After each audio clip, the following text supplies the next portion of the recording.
এই আল্লাহর ওলি বৃহস্পতিবার আল্লাহর দিদারে আল্লাহর ডাকে সাড়া দিয়ে পরপারে চলে গেছেন। আমরা সবাই পড়ি ইন্না লিল্লাহি ওয়া ইন্না ইলাইহি রাজিউন। হুজুরের নিজ বাড়িতে প্রথম ইসলামের সোয়াব আগামী 19শে ফেব্রুয়ারি রোজ সোমবার। আপনারা সবাই আমন্ত্রিত।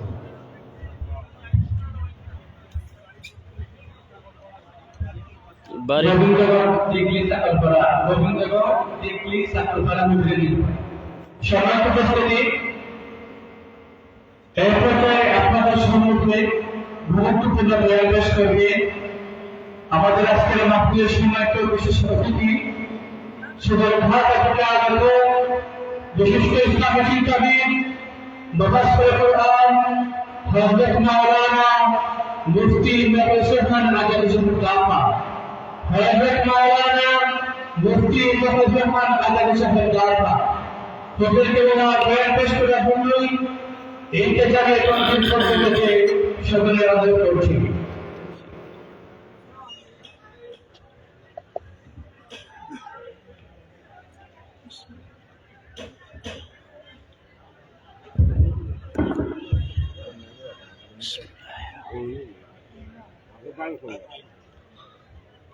আসসালামু আলাইকুম ওয়া রাহমাতুল্লাহি ওয়া বারাকাতুহু।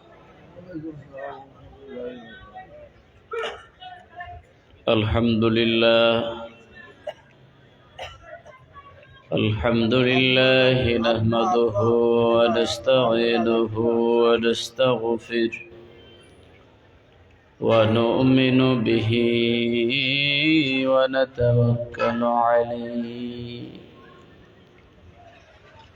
ونعوذ بالله من شرور أنفسنا ومن سيئات أعمالنا من يهده الله فلا مضل له ومن يضلله فلا هادي له ونشهد أن لا إله إلا الله وحده لا شريك له ونشهد أن سيدنا ونبينا وشفيعنا وحبيبنا وطبيبنا وطبيب قلوبنا وطبيب أرواحنا ومولانا محمدا عبده ومولانا محمدا عبده ورسوله الذي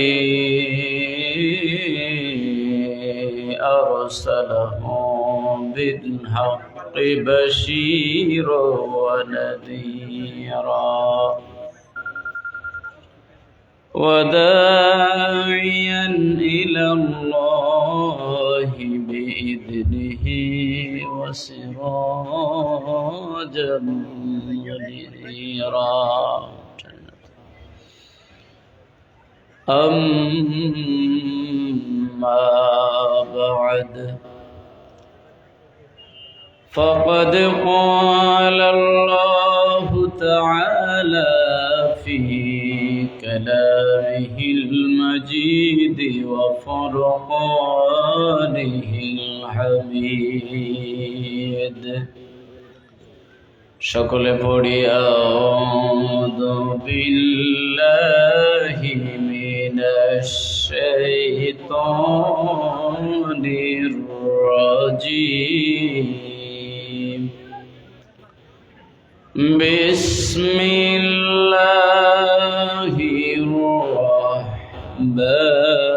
রাহমানির রাহিম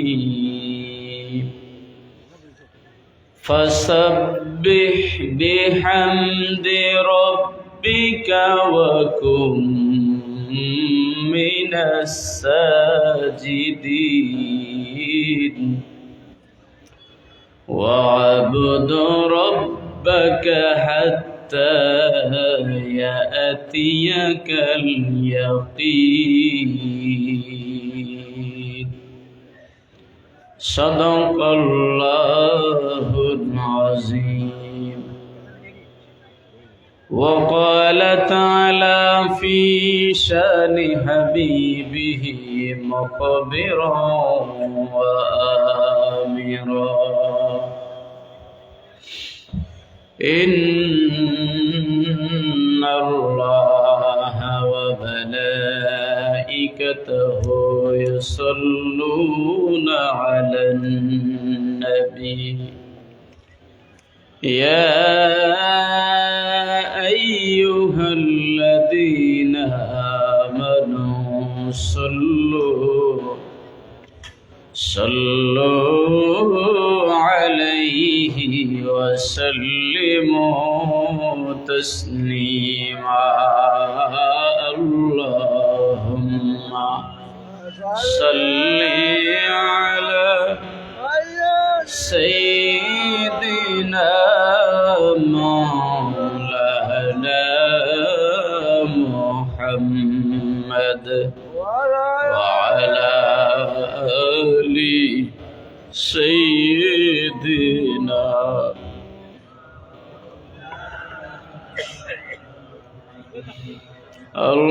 اللهم صل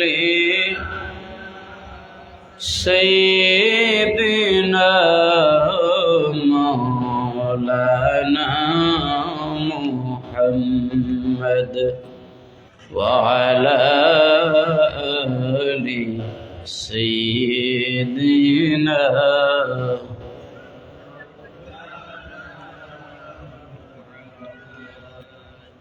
जहर जन्ना कदरे मार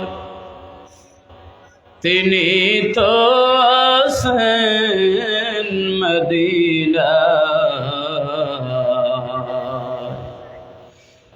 जहर जन्ना कदरे मार तिनी तो आसेन मदीना सपना जोगे पारवे तारे हले ताहर दीवाना अल्लाहुम्मा सल्ली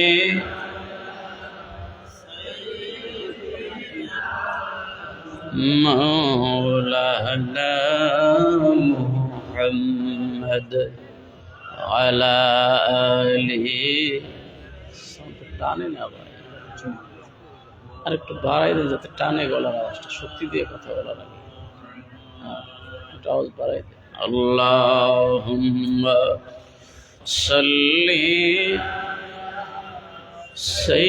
সাইয়্যিদিনা মাওলানা মুহাম্মদ وعلى آل سيدنا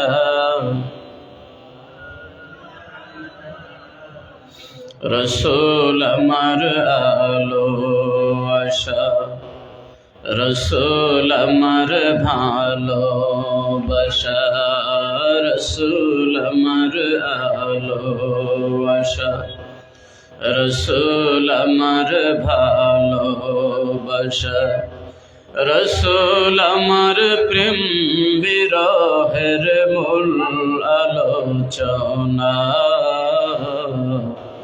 রসুল আমার কাজে কর্মের অনুপ্রেরণা আল্লাহুম্মা সাল্লি সাইয়্যিদিনা মাওলানা মুহাম্মদ ওয়া আলা আলি সাইয়্যিদিনা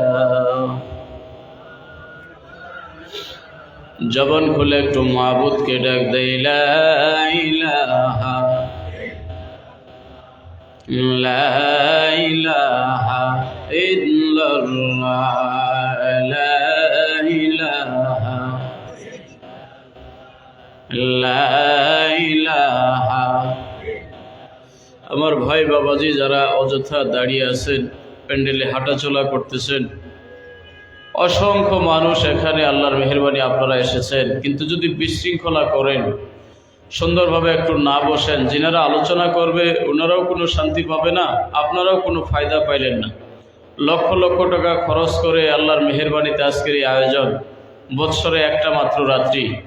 তা আপনারা বাড়ি থেকেও এসেছেন, অযথা দোকানপাট রাস্তাঘাটে চলাফেরা না করে যদি মেহেরবানি করে বসে যাইতেন, আমরা খুব খুশি হব, আপনাদের জন্য দোয়া করব, আপনাদের জন্য দোয়া করব। মাহফিলের পরিবেশ রক্ষার্থে অযথা হাঁটাচলা আমরা বন্ধ করে দেই ভাই, সুন্দর করে বসে যাই।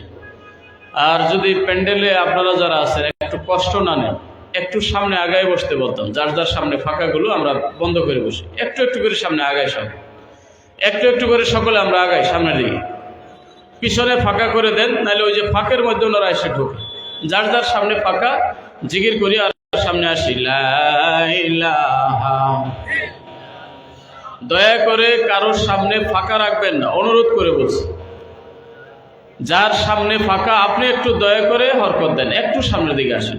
যার যার সামনে, ভাই আপনারা একটু আসেন না, এদিকে আসেন, কাছাকাছি আসেন, ভালো লাগবে। সামনে ফাঁকা রেখে পিছনে বসতে ভালো দেখা যায়, আসেন।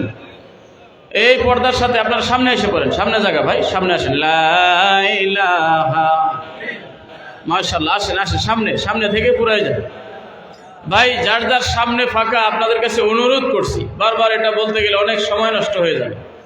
আমরা যারা প্যান্ডেলের বাহিরে দাঁড়িয়ে আছেন, এই ফাঁকে আপনারা ভিতরে ঢুকে পড়েন। লা ইলাহা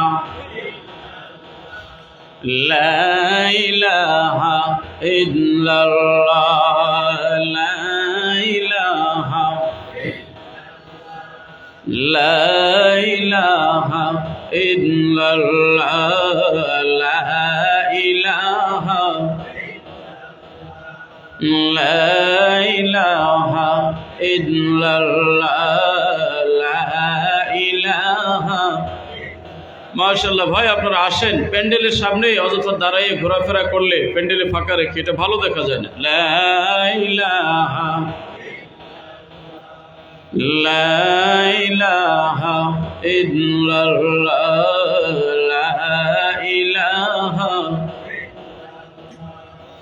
লা ইলাহা ইল্লাল্লাহ, লা ইলাহা লা ইলাহা লা ইলাহা ইল্লাল্লাহ, লা ইলাহা লা ইলাহা। হাসবি রব্বি জাল্লাল্লাহ, মা ফি কলবি গায়রুল্লাহ। হাসবি মা ফি কলবি গায়রুল্লাহ। নূর মুহাম্মদ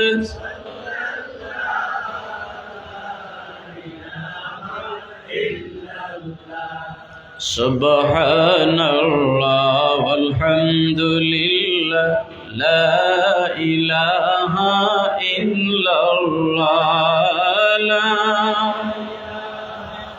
ইল্লাল্লাহু, লা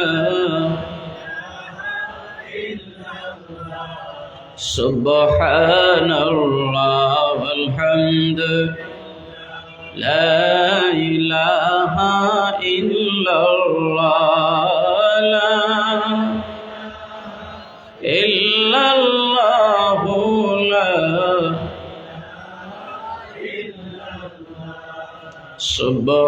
সুবহানাল্লাহ ওয়ালহামদুলিল্লাহ।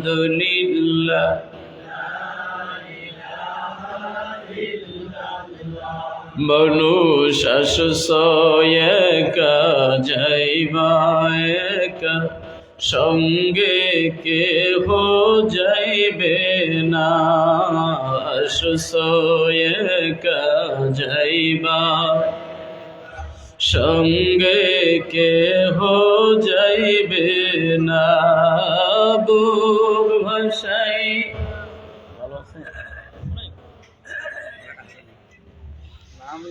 কাঁদবে সবাই রাখতে কেহ পারবে না সুবহানাল্লাহ আলহামদুলিল্লাহ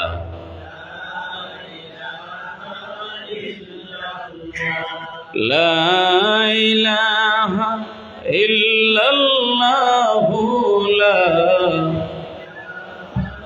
ইল্লাল্লাহ সুবহানাল্লাহ আলহামদুলিল্লাহ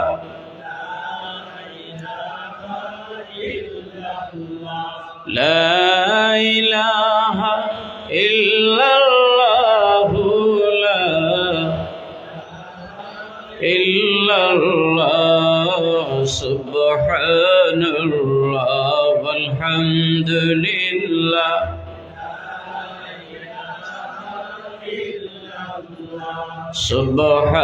সুবহানাল্লাহ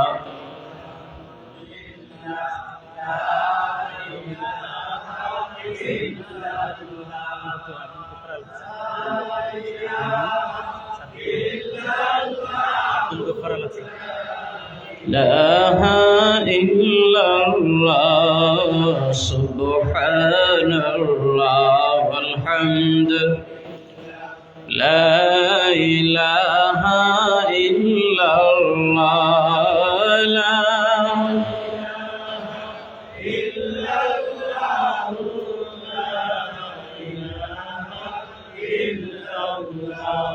সুবহান আল্লাহ মাশাআল্লাহ এত সুন্দর দেখা যায় আর এখনো দুই চারজন ভাই এলোমেলো আছেন আপনারাও বসে যান বসলে পরিবেশটা অনেক সুন্দর লাগবে লা ইলাহা ইল্লাল্লাহ লা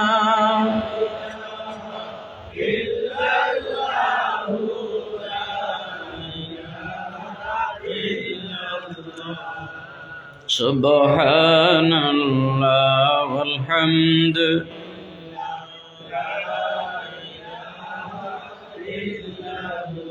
লা ইলাহা ইল্লাল্লাহু মুহাম্মাদুর রাসূলুল্লাহ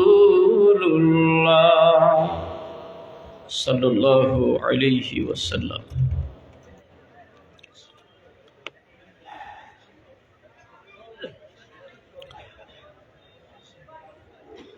ঐতিহ্যবাহী দ্বীনি শিক্ষাপীঠ শাহ সুফি মুজাম্মিল আলী রহমতুল্লাহ আলাই দাখিল মাদ্রাসা মাঠ প্রাঙ্গণে হজরত শাহজালাল ইয়ামানি রহমতুল্লাহ আলাইহের রুহানি ফয়েজ প্রাপ্ত সুফি সম্রাট আলহাজ হজরত শাহ সুফি মুজাম্মিল আলী সৈয়দপুরী রহমতুল্লাহ আলাইহের বার্ষিক ইসালে সওয়াব মাহফিলের সম্মানিত শ্রদ্ধাভাজন সুযোগ্য সভাপতি উস্তাজুল উলামা ওয়াল মুহাদ্দিসিন শাইখুল হাদিস হজরত আল্লামা আব্দুল হাই সাহেব সাতুকি হুজুর মদ্দাজিল্লাহুল আলী অবসরপ্রাপ্ত খতিব হজরত শাহজালাল ইয়ামানি রহমতুল্লাহ আলাই জামে মসজিদ সুফিনগর গোবিন্দগঞ্জ সাতক সুনামগঞ্জ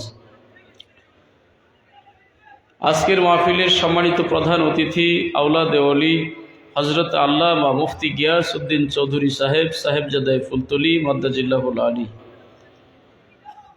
বিশেষ অতিথি হজরত মাওলানা জাফর উদ্দিন মোহাম্মদ আব্দুল মুনঈম সাহেব মদ্দাজিল্লাহুল আলী জালালিয়া ফাজিল মাদ্রাসা দক্ষিণ সুরমা সিলেট হজরত মাওলানা সিরাজুল ইসলাম ফারুকি সাহেব মদ্দাজিল্লাহুল আলী সম্মানিত উপাধ্যক্ষ বোরাইয়া কামিল মাদ্রাসা হজরত আল্লামা রশিদ আহমদ চৌধুরী সাহেব সহকারী অধ্যাপক সোদপুর কামিল মাদ্রাসা হজরত মাওলানা আলী আসগার খান সাহেব আরবি প্রভাষক সাতক জালালিয়া ফাজিল মাদ্রাসা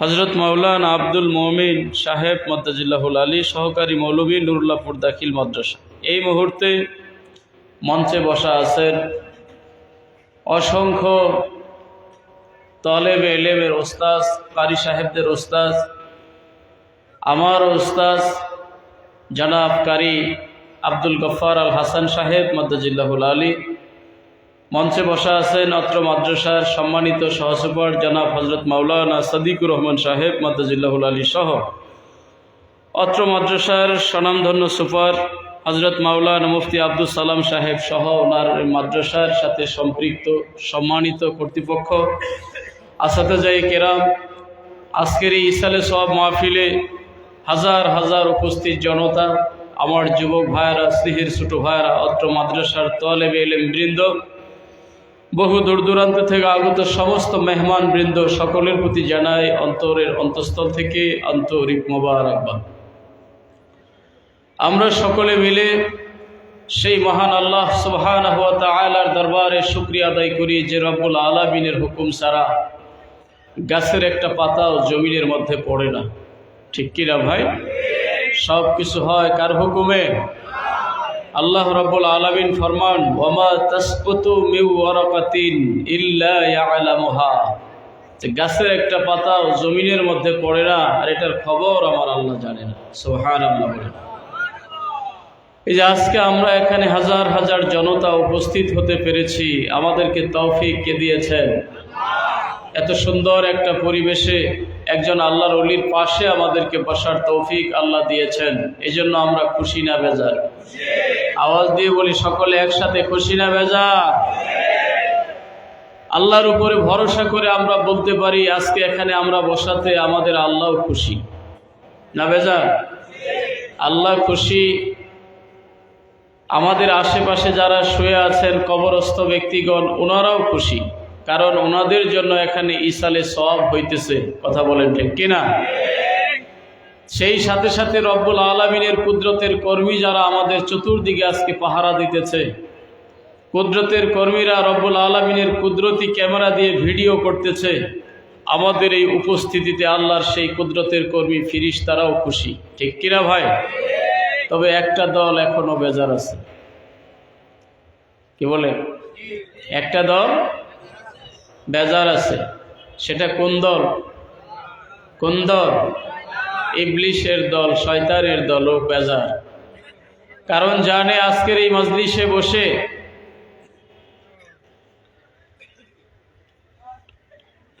কত আল্লাহওয়ালারা এখানে আগমন করবে, কত উলামায়ে কেরাম এখানে আসবে, কোরআন সুন্নাহর আলোকে ওনারা দ্বীনের বয়ান শোনাবে। এর মধ্যে কিছু মানুষ যদি হিদায়াত প্রাপ্ত হয়ে যায় তাহলে শয়তানের দল থেকে লোক কমে গেল। কি বলেন ঠিক না? এই জন্য শয়তান বড় চিন্তিত, সে আফসোস করে। শয়তানের চিন্তা আফসোসে আমাদের কোনো আসে যায়? আমরা খুশি করব কাকে? আওয়াজ দিয়ে বলেন কাকে?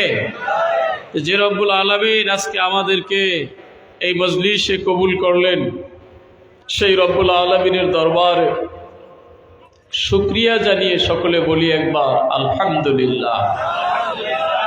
আওয়াজ দিয়ে বলি আল্লাহু আকবার। আমরা কার শুকরিয়া আদায় করলাম? আলহামদুলিল্লাহ, আলহামদুলিল্লাহ।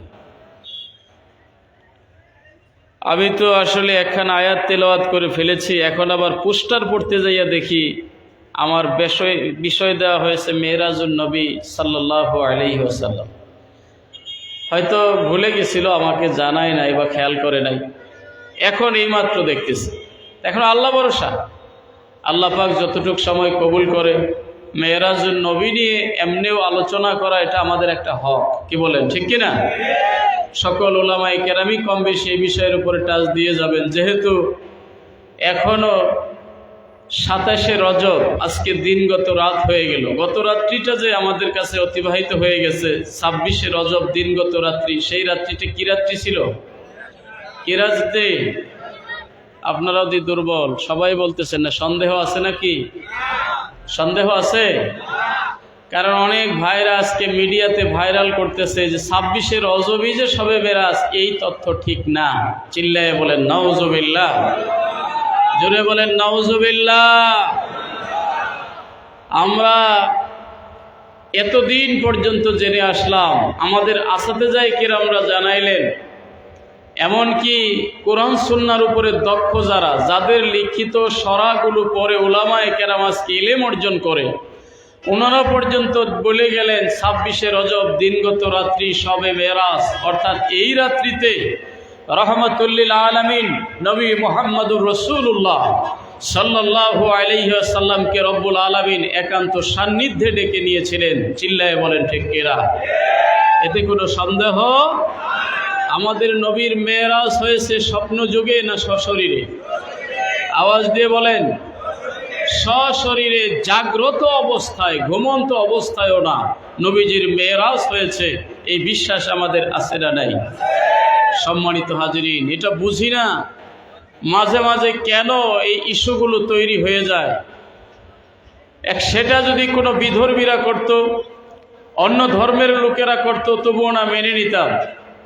আমাদের মতো টুপিওয়ালা, আমাদের মতো দাড়িওয়ালা, আমাদের মতো জুব্বাওয়ালা, একই নবীর উম্মত আমরা, এই ভাইরা কেন এই বিষয়গুলো কুচায় কুচায় বার করে এমন একটা বিষয় যেটা সাব্যস্ত, যেটা স্বীকৃত, লক্ষ লক্ষ উলামায়ে কেরাম যেই মতের কায়েল, জুড়ে বলেন আল্লাহু আকবার, অথচ এই সুমীমাংসিত বিষয়গুলোর উপরও কেন ওনারা অ্যাটাক করে সেটা আল্লাহ পাক ভালো জানে। আজে বাজে কোনো মন্তব্য করতে চাই না, তবে আমরা বলতে চাই, কেন আপনারা এই বিষয়গুলো মানুষের সামনে উস্কানিমূলকভাবে বলেন যে আপনারা এই যে একটা মিথ্যা দাবির উপরে এতদিন সবে মেরাজ করে আসলেন, এর কোনো ভিত্তি নাই? চিল্লায়ে বলেন নাউজুবিল্লাহ। আমরা যতদিন পৃথিবীতে বেঁচে আছি ততদিন সবে মেরাজ হিসাবে 26শে রজবকেই জানবো ইনশাআল্লাহ। কথা বলেন ঠিক কিনা? সম্মানিত হাজরিন,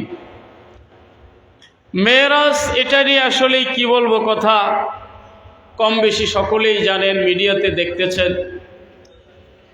আমরা যদি ওই ভাইদের মতো গা ভাসায় দিয়ে কেউ মেরাজ নিয়ে কোনো কথাই বললাম না, মেরাজ এই তারিখে না সেই তারিখে, উদ্দেশ্য হলো এই বিষয়টা যাতে একটু আস্তে আস্তে নিচে পড়ে যায়, এটা নিয়ে যে কেউ কোনো আলোচনাই যেন না করে, নাউজুবিল্লাহ বলে।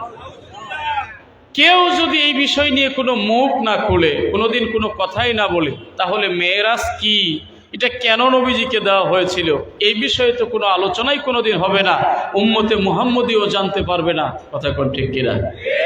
আমার ভাইয়েরা, আমার নবীর জীবনে যত মুজিজা রয়েছে তার মধ্যে উল্লেখযোগ্য একটা মুজিজা হলো মেরাজুন নবী সাল্লাল্লাহু আলাইহি ওয়াসাল্লাম।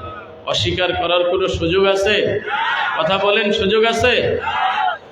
রব্বুল আলামিন কালামুল্লাহ শরীফে ইরশাদ ফরমান, সুবহানাল্লাযী আসরা বিআবদিহি লাইলাম মিনাল মাসজিদিল হারাম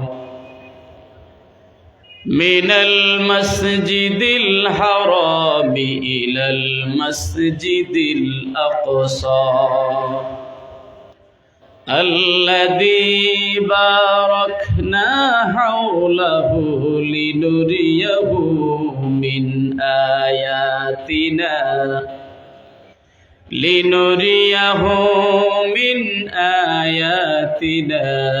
إنه هو السميع البصير। রব্বুল আলামিন দেখেন কি চমৎকার ভাবে উপস্থাপন করেছেন সূরা বনী ইসরাঈলের শুরুর আয়াতে। সম্পূর্ণ কোরআন মাজিদ তো আল্লাহ রব্বুল আলামিনই নাজিল করেছেন, কোনো সন্দেহ আছে? 30 পারা 114টা সূরা সম্বলিত এই কোরআন, এই সূরার শুরুতেই রব্বুল আলামিন সুবহান শব্দটা ব্যবহার করেছেন। সুবহানাল্লাহ বলেন। সুবহানকে কথা বলেন। আপনারা কি বিরক্ত নাকি? আমি বসাতে বেজার হইছেন?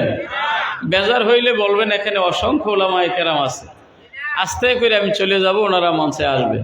কারণ এই এত বিশাল মঞ্চে এত উলামায়ে কেরামের মধ্যে আমার মতো অযোগ্য লোক আসলেই মানায় না। এটা হয়তো আল্লাহ পাকের মেহেরবানি, আপনাদের দোয়া নেওয়ার জন্যই এখানে এসেছি। তা আপনারা কি বেজার? তাহলে একটু জবান খুলবেন। জবান না খুলে এত মানুষ কেমন জানি ঘুমিয়ে গেছেন এমন মনে হয়। একটু তাকবীর দেন তো, নারায়ে তাকবীর, নারায়ে তাকবীর।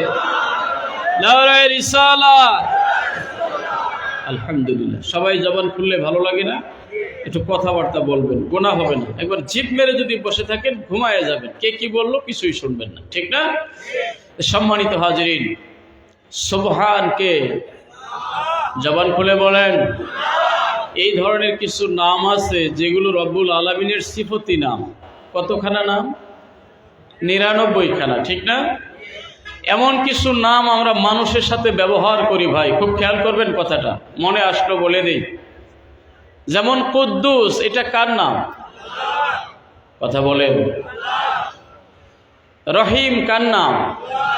রহমান কার নাম? এই নামগুলো যদি আমরা মানুষের সাথে ব্যবহার করি আর ডাইরেক্ট যদি এইভাবেই ডাকি যে কুদ্দুস, রহিম, রহমান, সুবহান, আছে না নাই? তাহলে ভাই আমরা গুনাহগার হব। এই নামে কোনো মানুষকে ডাকা জায়েজ নাই। তাহলে কিভাবে ডাকবো? সাথে আব্দুন শব্দটা যোগ করে দিতে হবে।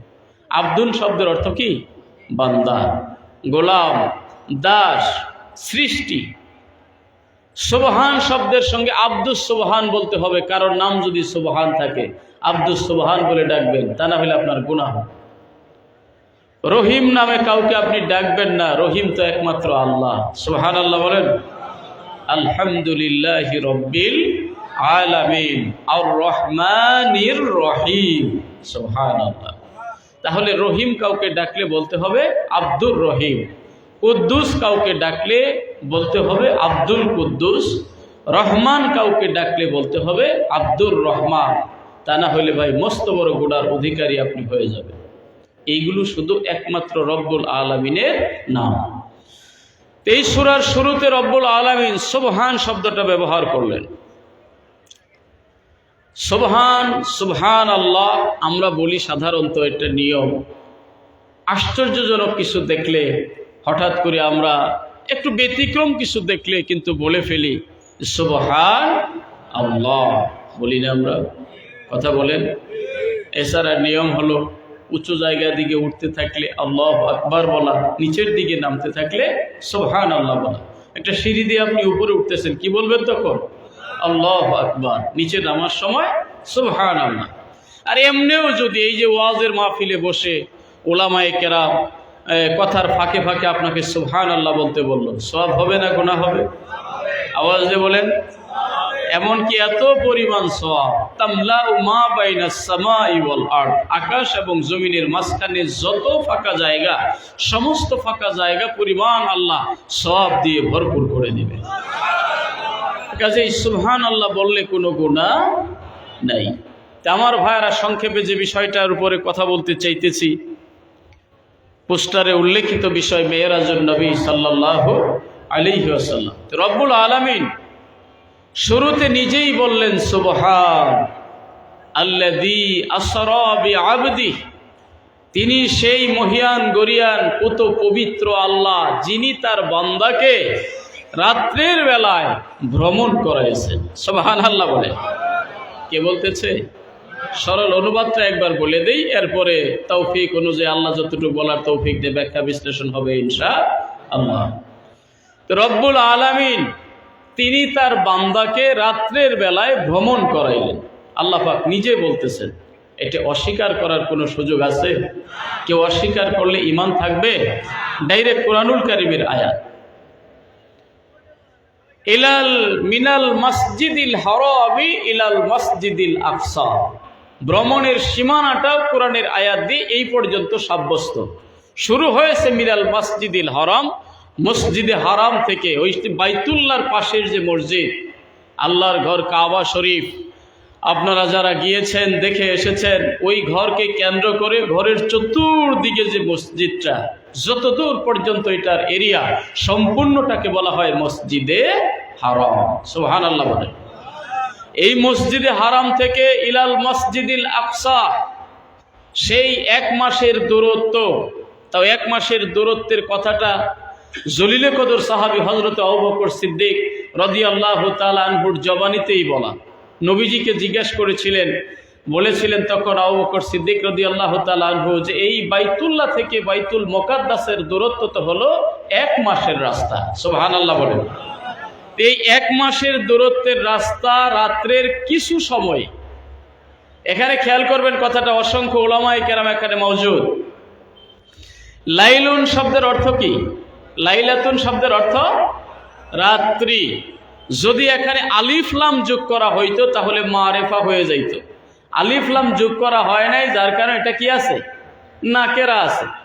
লাইলুন, লাইলান, লাইলাতুন, এটা আলিফ লাম না যোগ করার কারণে সামান্য একটু সময় বোঝায়। কতটুকু? খুব খেয়াল করবেন, মাত্র কিছু সময়, সময় কিছু। আবার আল্লাহ বলতেছে মসজিদে হারাম থেকে মসজিদে আকসা পর্যন্ত রাতের কিছু সময়ে আমি আমার বান্দাকে ভ্রমণ করাইছি। সুবহানাল্লাহ বলেন। লিনুরিয়াহু মিন আয়াতিনা, আমার অসংখ্য নিদর্শন এই পৃথিবীতে বিদ্যমান রয়েছে। কেন আমি আমার হাবিবকে সফর করাইছি? আমার এই অসংখ্য নিদর্শনগুলো পৃথিবীতে আমার হাবিবকে দেখানোর জন্য। জোরে বলেন সুবহানাল্লাহ। তা আমার ভাইয়েরা, সংক্ষেপে অর্থটুকু জেনে ফেললাম। এখন আসি আমরা সামনে, আল্লাহ পাক রব্বুল আলামিন সুবহান শব্দটা কেন ব্যবহার করলেন? প্রশ্ন আছে না নাই? পৃথিবীতে সাধারণত আমরা আশ্চর্যান্বিত কিছু শুনলে, অবাক হওয়ার মতো কিছু শুনলে, ব্যতিক্রম কিছু শুনলে জবান থেকে বলে ফেলি আলহামদুলিল্লাহ, সুবহানাল্লাহ। কথা কোন ঠিক কিনা? আল্লাহ রাব্বুল আলামিন নিজে সুবহান শব্দটা ব্যবহার করে বিশ্ববাসীকে এই বিষয়ের দিকে ইন্ডিকেট করেছেন যে আমি তোমাদের সামনে এমন একটা বিষয়ের বর্ণনা দিব যা সাধারণ কোনো বিষয় না, এটা অতি আশ্চর্যের একটা বিষয়। সুবহানাল্লাহ। এর চাইতে আশ্চর্যের বিষয় কি হতে পারে ভাইরে?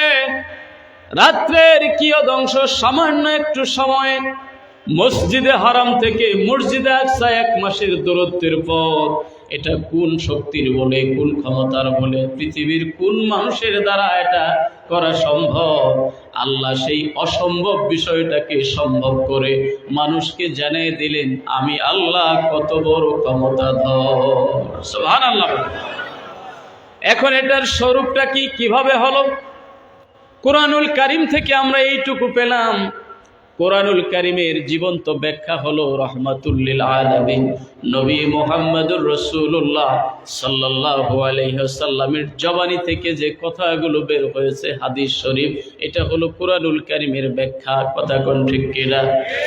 সম্মানিত হাজিরিন, হাদিস শরীফে এসেছে আমার নবীজি ফরমান, আমি ওই দিন যেই রাত্রে আমার মেরাজ হয়েছে, রব্বুল আলামিনের সঙ্গে আমার দিদার হয়েছে, ওই রাত্রিতে স্বাভাবিকভাবে আমি আমার চাচাতো বোন উম্মে হানির ঘরে শায়িত ছিলাম। রাত্র যখন গভীর, হঠাৎ করে ঘরের ছাদ ফাঁকা করে রব্বুল আলামিনের ফেরেশতা হযরতে জিবরাইল ও মিকাইল আলাইহিস সালাম, 2 জন ফেরেশতা রব্বুল আলামিনের হুকুমে একটা বাহন নিয়ে উপস্থিত হয়েছে। বাহনটার নাম হাদিস শরীফ এসেছে বোরাক। নাম কি? তো কথা বলেন আপনারা। বোরাক। বোরাক শব্দটি বারকুন শব্দ থেকে, বারকুন মানে বিদ্যুৎ। বিদ্যুতের গতি আমাদের বিজ্ঞানীরা আবিষ্কার করে জানিয়ে দিয়েছে, বিদ্যুতের গতি হলো সেকেন্ডে 1,86,000 মাইল। কতটুকু বিদ্যুতের গতি?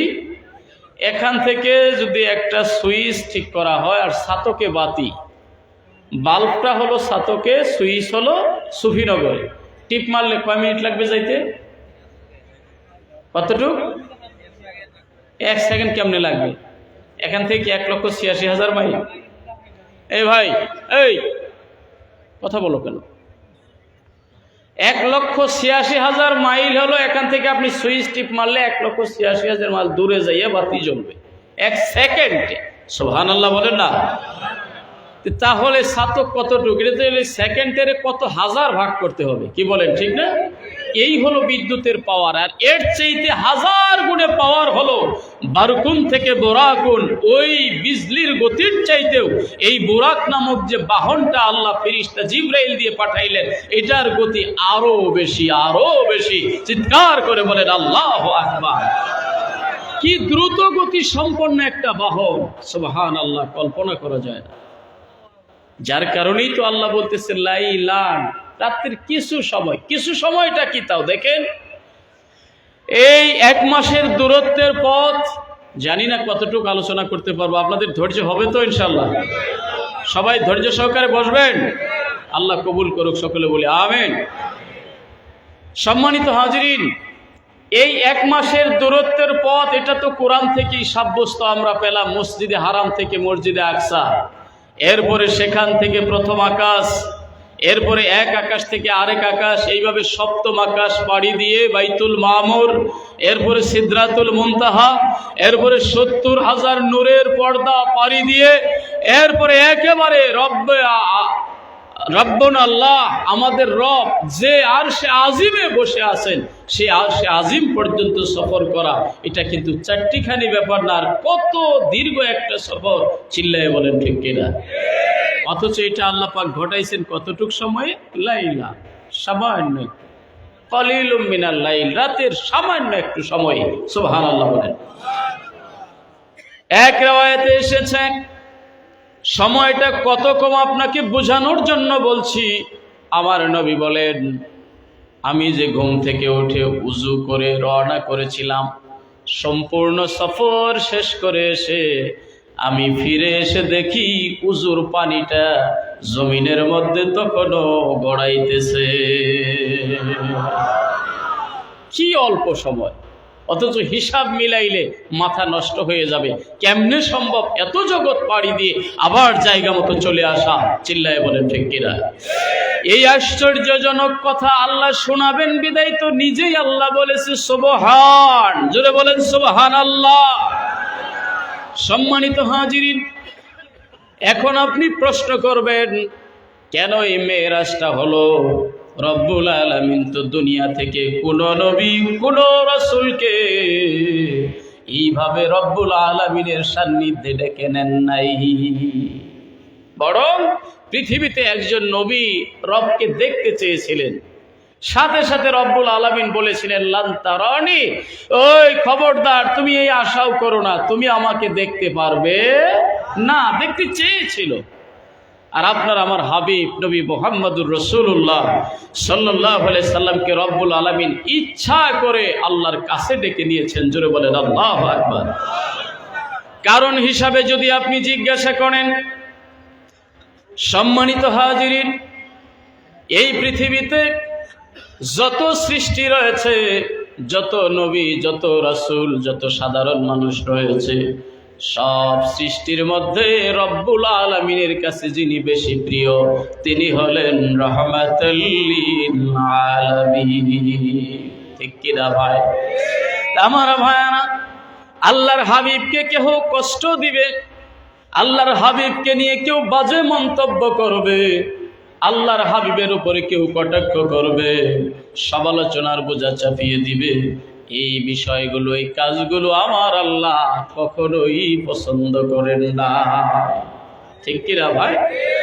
সম্মানিত হাজিরিন, এই বিশ্ব জগতের মধ্যে আল্লাহর হাবিবকে নিয়ে মানুষ একটু বাজে মন্তব্য করবে, কথাবার্তা বলবে, আল্লাহর হাবিব মনে কষ্ট পেয়েছে, এই খবরটা পর্যন্ত আমার আল্লাহর কাছে চলে গিয়েছে।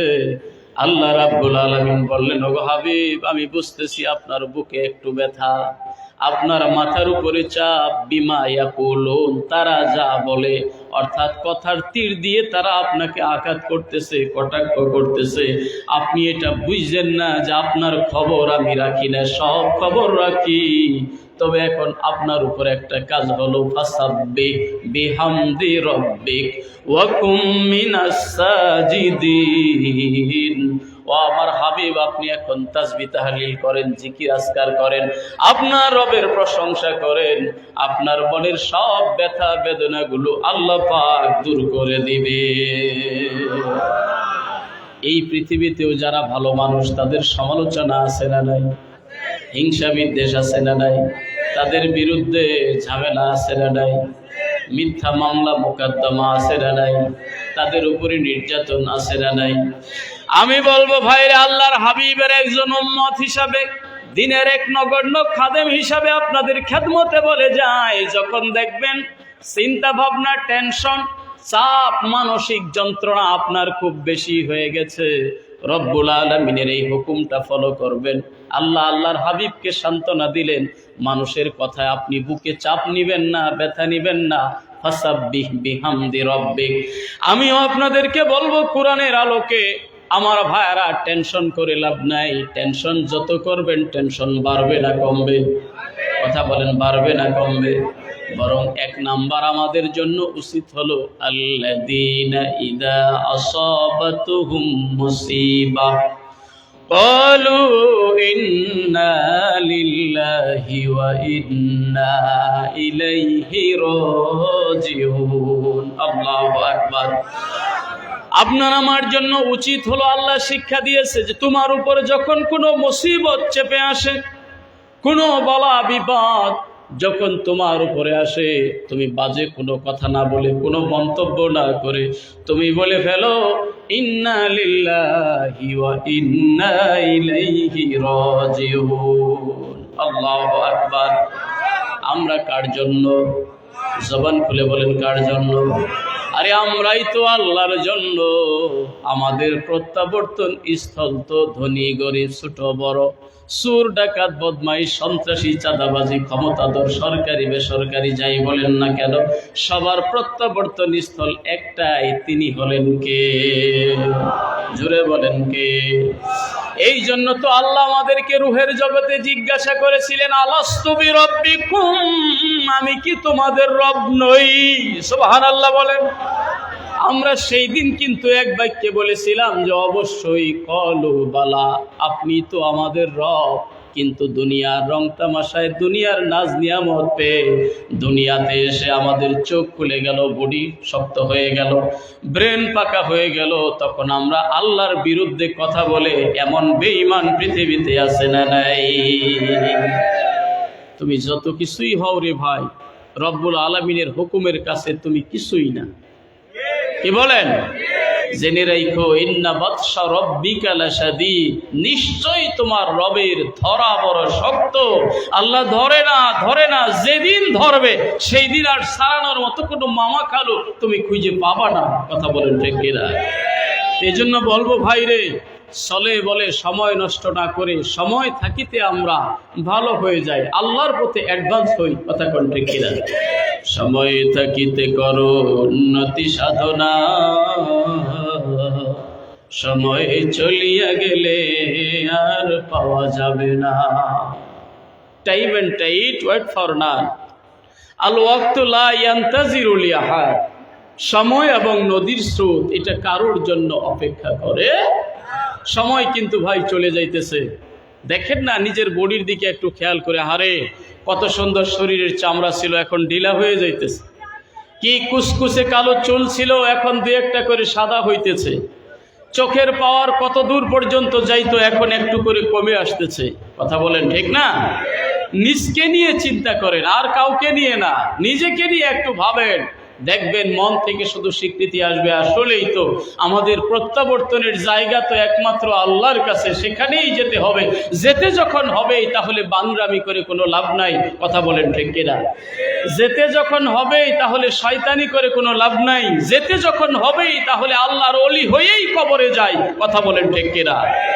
আল্লাহর ওলি হইলে লাভ না লস? আওয়াজ দিয়ে বলেন, লাভ না লস? আপনারা যারা অত্র এলাকার মানুষ আমার চাইতে বেশি জানেন, তা আমি মোটামুটি জানি। কেমনে?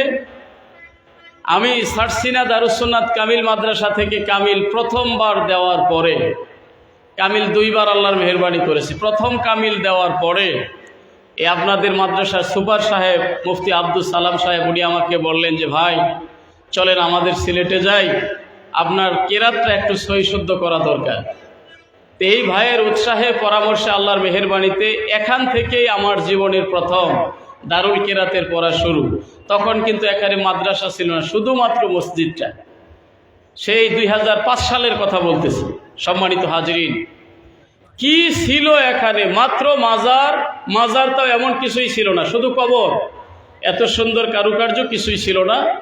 ওই সময় এখানে মসজিদ ছিল, দারুল কেরাত হইতো প্রতি সপ্তাহে শুক্রবার। বিভিন্ন জায়গা থেকে ছাত্ররা আসতো, তাদের সাথে আমিও কেরাত পড়তাম। আর বাকি সময় অনেক লম্বা সময় বসে বসে কাটাইতাম। আর এই কয়েক বছরের ব্যবধানে আজকে এখানে আসলে মনে হয় যেন একটা রাজধানী হয়ে গেছে।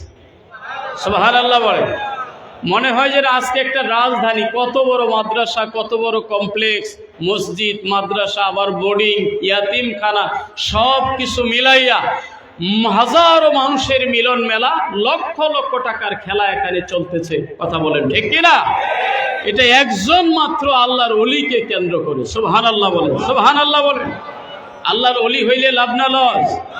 নিজের জন্যও লাভ, জাতির জন্যও লাভ, দেশের জন্যও লাভ, এলাকার জন্যও লাভ, ইসলামের জন্যও লাভ। কথা বলেন ঠিক কিনা? আর আল্লাহর মেহেরবানি, মাদ্রাসা হওয়ার কারণে এখানে বেদাতি কোনো কাজকর্ম, কুসংস্কারের কোনো কাজকর্ম জায়গা হলো। কেন বলছি কথাটা? আল্লাহর ওলিদের মাজারকে আমরা সম্মান করি, মাজারের জিয়ারতে আমরা বিশ্বাসী, কিন্তু মাজারে কেউ সেজদা দিবে, মাজারে কেউ ওরসের নামে গান বাজনা করবে, পুরুষ মহিলা একত্রিত হয়ে নাচানাচি করবে, সেখানে গিয়ে মান্যত করবে, গরু দিবে, ছাগল দিবে, এই মতাদর্শে আমরা বিশ্বাসী নই। কথা বলেন ঠিক কিনা? এখানে মাদ্রাসা আছে বিধায় আল্লাহর রহমতে মাজার রক্ষা পেয়েছে। পরিবেশটা ঠিক আছে।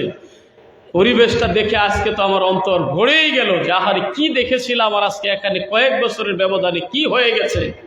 আমি আপনাদের খেদমতে অনুরোধ করব, এই মাদ্রাসাটাকে আপনারা যতদিন পৃথিবীতে বেঁচে আছেন ভালোবাসবেন, ইনশাআল্লাহ। আসবেন, খোঁজখবর নেবেন, হুজুররা, আসাতেজায়ে কেরামরা ছাত্রদের সাথে কি ব্যবহার করে, কেমন দর্স তারা দিতেছে, কেমন লেবাস পোশাক তাদের, কেমন আকীদা তাদের, সব কিছু অবজারভেশন করার দরকার এলাকাবাসীর আছে। কথা বলেন ঠিক কিনা? আপনারা যত আনাগুনা থাকবে, যত আসবেন, তত এখানে ডেভেলপ হবে, তত উন্নতি হবে। অনেক হয়েছে, সব সময় সাহায্যের হাত খুলে রাখবেন। আল্লাহর ওলি এখানে যে শুয়ে আছে, ওনার রূহটাও আমাদের প্রতি খুশি থাকবে। কথা বলেন ঠিক কিনা? এই জন্য আমরা আল্লাহর ওলি হয়ে কবরে যেতে চাই। আমার দ্বারা আমিও উপকৃত হব, আমার দ্বারা মানুষ উপকৃত হবে। কথা কোন ঠিক কিনা? সম্মানিত হাজিরিন, জগতে এসেছি একদিন একা, আবার যেদিন চলে যাব সেই দিনও একা। কত বন্ধু বান্ধব, কত সুখের পায়রা, দুঃখের পায়রা, বিবি, ছেলে মেয়ে সব জায়গা মতো থাকবে। আপনার জীবনটা আছে, রুহটা আছে। 1 মিনিট আগে আপনার কত দরকার, 1 মিনিট, শুধু বেশি বলছি না, 1 মিনিট আগে আপনি ছাড়া আপনার সংসার চলে না, আপনার বিবি চলতে পারে না, ছেলে চলতে পারে না, মেয়ে চলতে পারে না, সমাজের কত দরকার। আর 1 মিনিটের ব্যবধানে রব্বুল আলামিন যদি রুহটা টান দিয়ে নিয়ে যায়, আপনি যেই মিয়াই হন না কেন, প্রধানমন্ত্রীও যদি হন, প্রেসিডেন্টও যদি হন, আপনি আব্দুল্লাহ 1 মিনিটের জন্য আর কোনো দরকার লাগবে না। ঠিক কিনা ভাই? একটু খেয়াল করবেন, আমি ছোট্ট মানুষ, এই কথাগুলো 1 মিনিট আগে আপনারা ছাড়া কিচ্ছু চলে না, আর মাত্র 1 মিনিটের ব্যবধানে আপনার কথা কেউ জিজ্ঞাসাও করবে না। আপনি যদি কথা বলার অনুমতিও যদি আপনি পান, আর ওই ডেড বডি অবস্থায় খাট থেকে চিৎকার দিয়ে যদি বলেন, বিবিরে এত আদর আমি তোরে করলাম, তোর জন্য চুরি করলাম, ডাকাতি করলাম, কত মানুষের সঙ্গে মিথ্যা মামলা মোকদ্দমা করলাম, মানুষের হক ঠকাইলাম, এত কিছু করে তোরে খাওয়াইলাম, বিবিরে রাতের 1টায় আমার জীবনটা বের হয়ে গেল, বাকি রাত্রিটা তুই তোর সঙ্গে একটু থাকতে দে। আল্লাহর কসম করে বলি, সবার আগে আপনার বিবি বলবে, আমি তারে দেখে ভয় পাই। কি বলে? কিসের জন্য ভাই এত সলচাতুরি? এসেছি এখানে আল্লাহওয়ালা মানুষের সান্নিধ্যে। আজকে একটা সবক নিয়ে যাব। জীবনে যত জুলুম করেছি, যত নির্যাতন করেছি, মানুষের হক নষ্ট করেছি, আমরা সব রিটার্ন করে দিব, মানুষের কাছে ক্ষমা চাবো। কেন ভাই বললাম, আপনি মানুষের হক নষ্ট করে যদি সিজদা দিতে দিতে কপালের চামড়া উঠে ফেলেন, তওবা করতে করতে কাঁদতে কাঁদতে চোখের পানি শেষ হয়ে রক্ত বের হয়ে আসে, আপনার তওবা আল্লাহর দরবারে কবুল হবে না। বান্দার হক যে পর্যন্ত আপনি নামিট করছেন, চিল্লায়ে বলেন ঠিক কিনা? আল্লাহর হক আল্লাহ মাফ করবে। নামাজ আদায় করতে পারি নাই, কথার কথা, আপনি বেনামাজি হবেন সেই দিকে আমি উস্কানি দিতেছি না। নামাজ আমি ছেড়ে দিয়েছি, আল্লাহর কাছে মাপ চাবো, আল্লাহ ইচ্ছা করলে মাফ করতে পারে। কিন্তু বান্দার 10টা টাকা চুরি করে নিয়েছেন, বান্দা যে পর্যন্ত মাফ না করবে আমার আল্লাহ মাফ করবে না। কারণ হক হলো দুইটা, একটা হলো হক্কুল্লাহ, আরেকটা হলো হক্কুল ইবাদ। বান্দার হক যে পর্যন্ত আপনি পরিপূর্ণ না করবেন, আল্লাহ আপনাকে মাফ করবে না। খুব সাবধান। তাহলে হক কঠিন কোনটা? কোনটা? আল্লাহর হকের চাইতে বান্দার হকটা কঠিন বেশি। সম্মানিত হাজরিন, আমরা মিলেমিশে চলবো, বিশ্বাস রাখবো যে কোনো মুহূর্তেই চলে যেতে পারি। কাজে চলে যাওয়ার আগে আমি একটু সলিড হই, সংশোধন হই, তাহলে আমি আল্লাহর কাছে নাজাত পাবো ইনশাআল্লাহ। সম্মানিত হাজরিন, তাহলে এই যে দেখেন, মানুষের মনে দুঃখ দুর্দশা বিপদ আপদ যখন যা আসুক, আমরা কার উপরে সুপর্দ করব? আল্লাহর উপরে সুপর্দ করব। আর তখন আমরা বেশি বেশি তাসবিহ তাহলিল করব। আমাদের দুঃখ যন্ত্রণা দূর করে দিবে কে? আওয়াজ দিয়ে বলেন কে? কারণ চিকিৎসা যেহেতু আল্লাহ জানায় দিতেছে যে টেনশনে পড়লে জিকির করো, সুবহানাল্লাহ বলেন। টেনশনে পড়লে বলবেন লা হাওলা ওয়ালা কুওয়াতা ইল্লা বিল্লাহ। দূর করে দিবে কে? দূর করে দিবে কে? খুব চিন্তা, আপনি টেনশন করতে করতে চুল পাকায় ফেললেন, শরীর শেষ করে দিলেন, তাতে লাভ কি হবে ভাই? করলেন কোনো লাভ আছে? আল্লাহ বিল্লাহ শুরু করে দেন, জিকির শুরু করে দেন, আপনাকে শান্তি দিয়ে ভরপুর করে দিবে আমার আল্লাহ। জোরে বলেন সুবহানাল্লাহ, জোরে বলেন সুবহানাল্লাহ। সম্মানিত হাজিরিন, মহান আল্লাহ সুবহানাহু ওয়া তাআলা তিনি পৃথিবীর মানুষকে জানিয়ে দিলেন, আমি কেন আমার হাবিবকে আমার কাছে ডেকে নিলাম এত দূরত্বের পথে।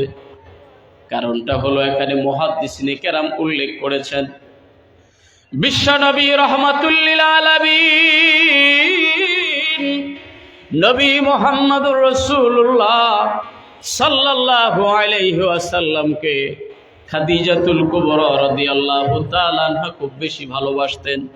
নবীজিকে সবসময় ছায়া দিয়ে রাখতেন, বিপদে আপদে খোঁজ খবর নিতেন। অপরদিকে চাচা আবু তালেব তিনিও খোঁজ খবর নিতেন।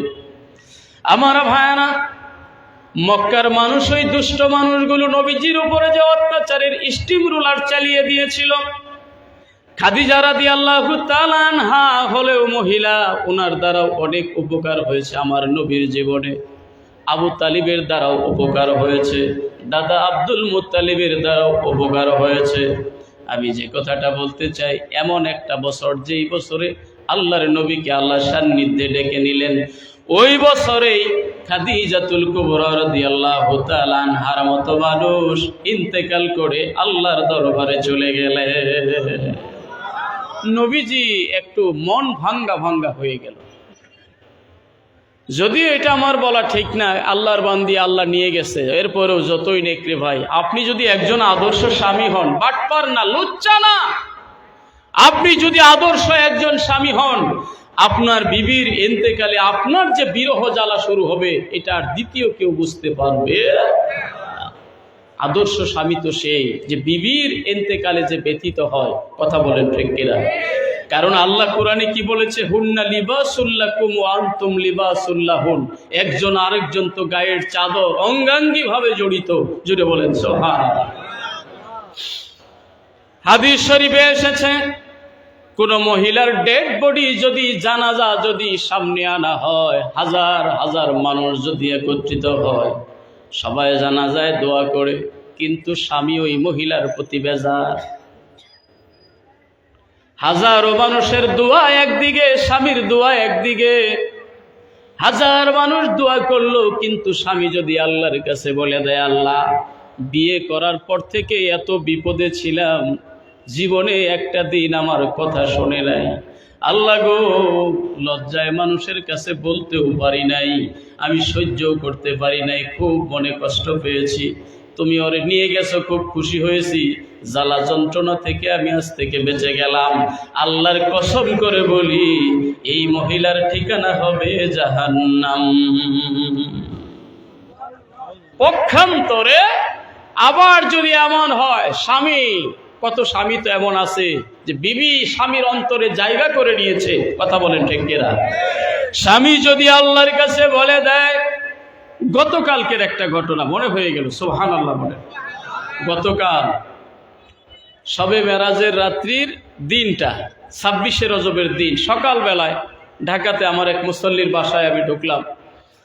রাতে বলছে, হুজুর একটু নাস্তা করবো একসাথে আপনার সঙ্গে। তো ওনার বাসায় ঢুকলাম, ঢোকার পরে কেমন জানি চোখে পানি, হালকা হালকা টিস্যু দিয়ে চোখ মুছে। আমি বললাম, কি হলো, কি মনে হলো আপনার? না হুজুর, মনে হলো আমার বিবির কথা, আল্লাহ কেনই বা সৃষ্টি করলো, কেন এত মায়া লাগাইলো, আবার কেন টান দিয়ে নিয়ে গেল। সুবহানাল্লাহ। বৃদ্ধ মানুষ বিবির কথা মনে করে চোখের পানি টিস্যু দিয়ে মুছতেছে। তাহলে কি পরিমাণ প্রেম ভালোবাসা আল্লাহর ওই বান্দি আল্লাহর এই মনে, বান্দার মনে দিয়ে গেছে। আহারে, মহিলা কত ভাগ্যবান, সুবহানাল্লাহ বলেন।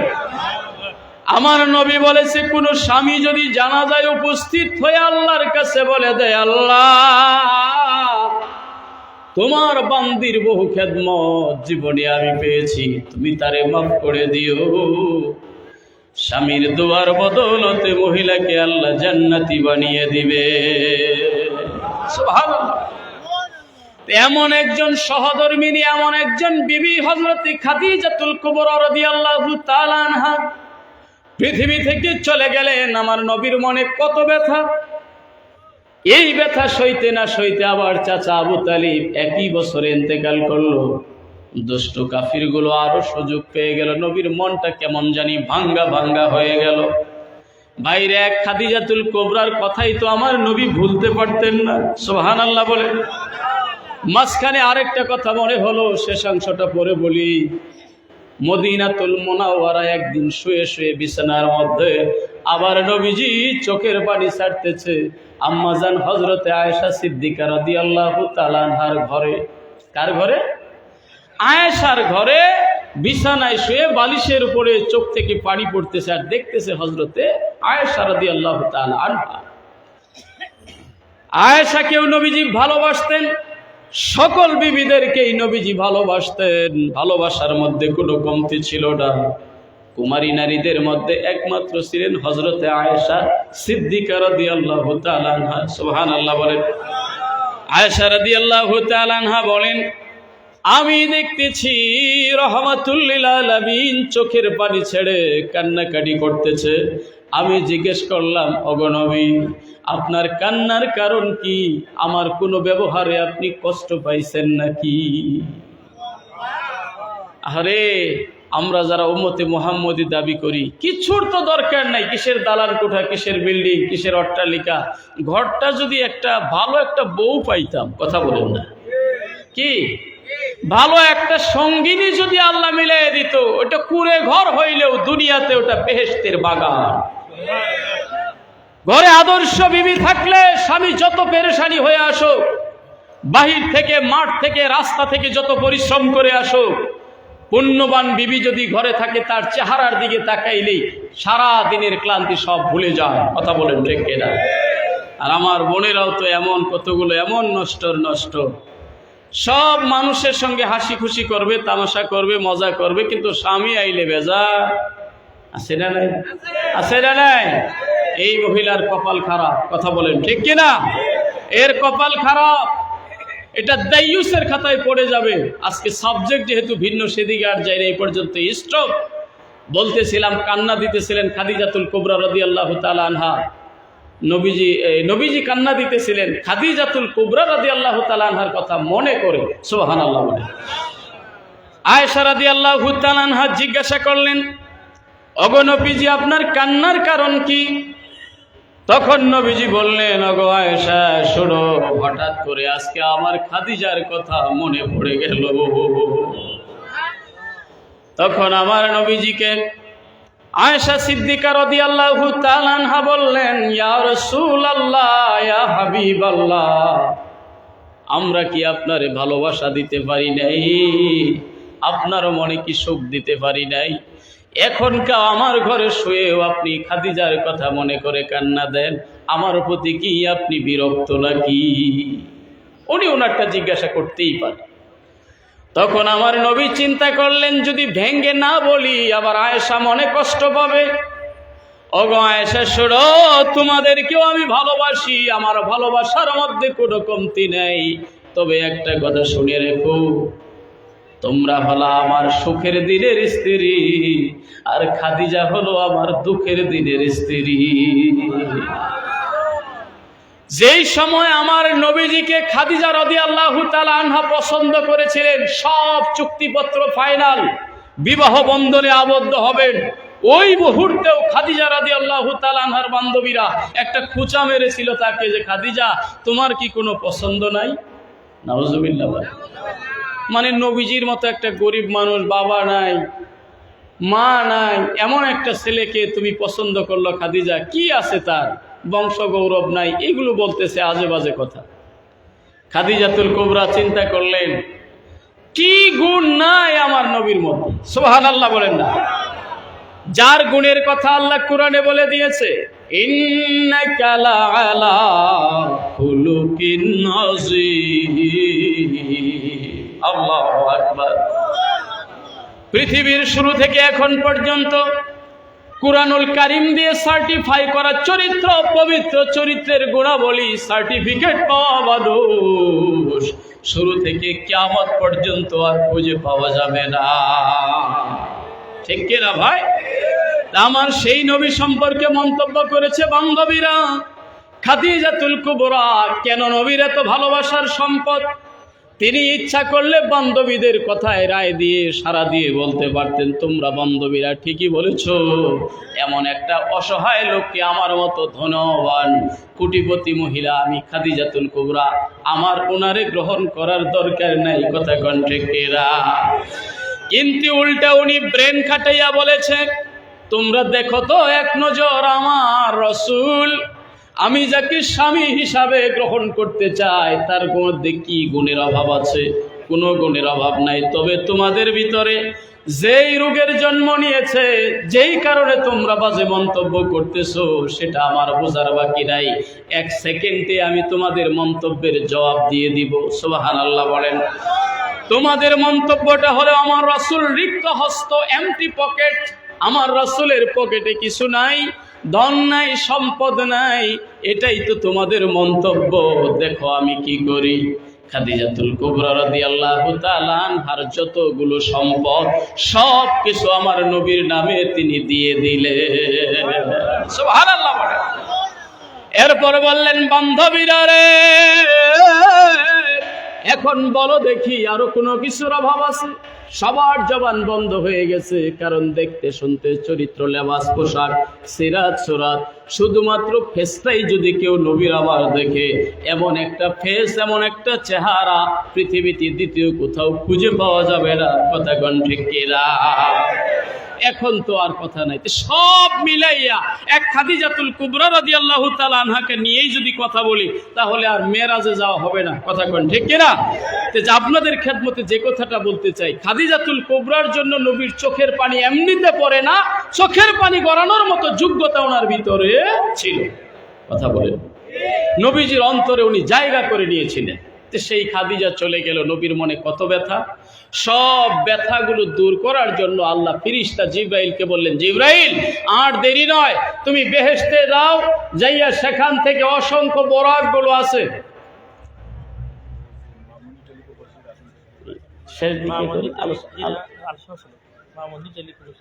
আলোচনা থামায়। আচ্ছা, এক ভাই মামুর নামে 1000 টাকা দিয়েছেন, আল্লাহ কবুল করুক সকল বলি আমিন। এটা ভাই মুনাজাতের আগে আনবেন আপনারা, হ্যাঁ নাকি কি বলেন আপনারা?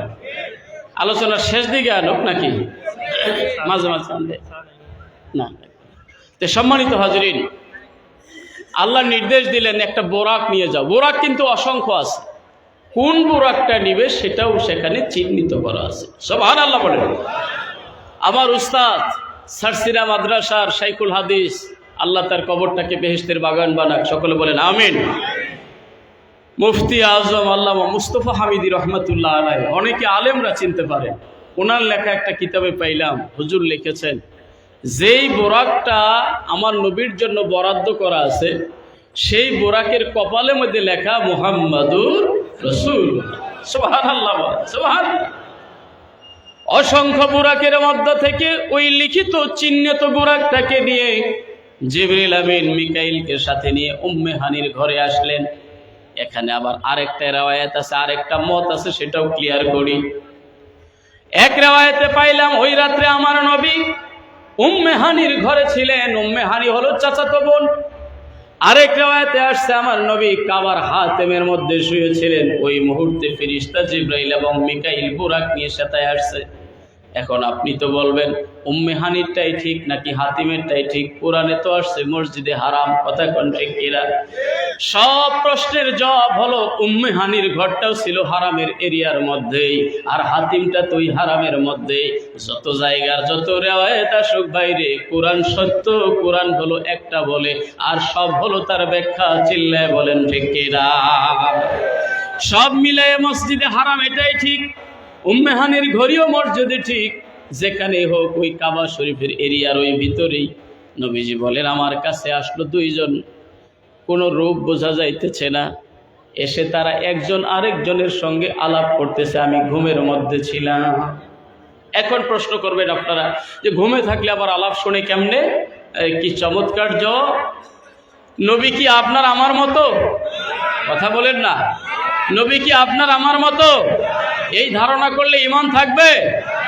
আনা বাশারুম মিসলুকুম, পাইছি কোরআনের আয়াত একখানা, আল্লাহ মাফ করুক। জাহেরি সুরতে লেবাস, পোশাক, সিরাত সুরতে, আকার আকৃতিতে নবী আমাদের মতো মানুষ, কথা বলেন ঠিক কিনা?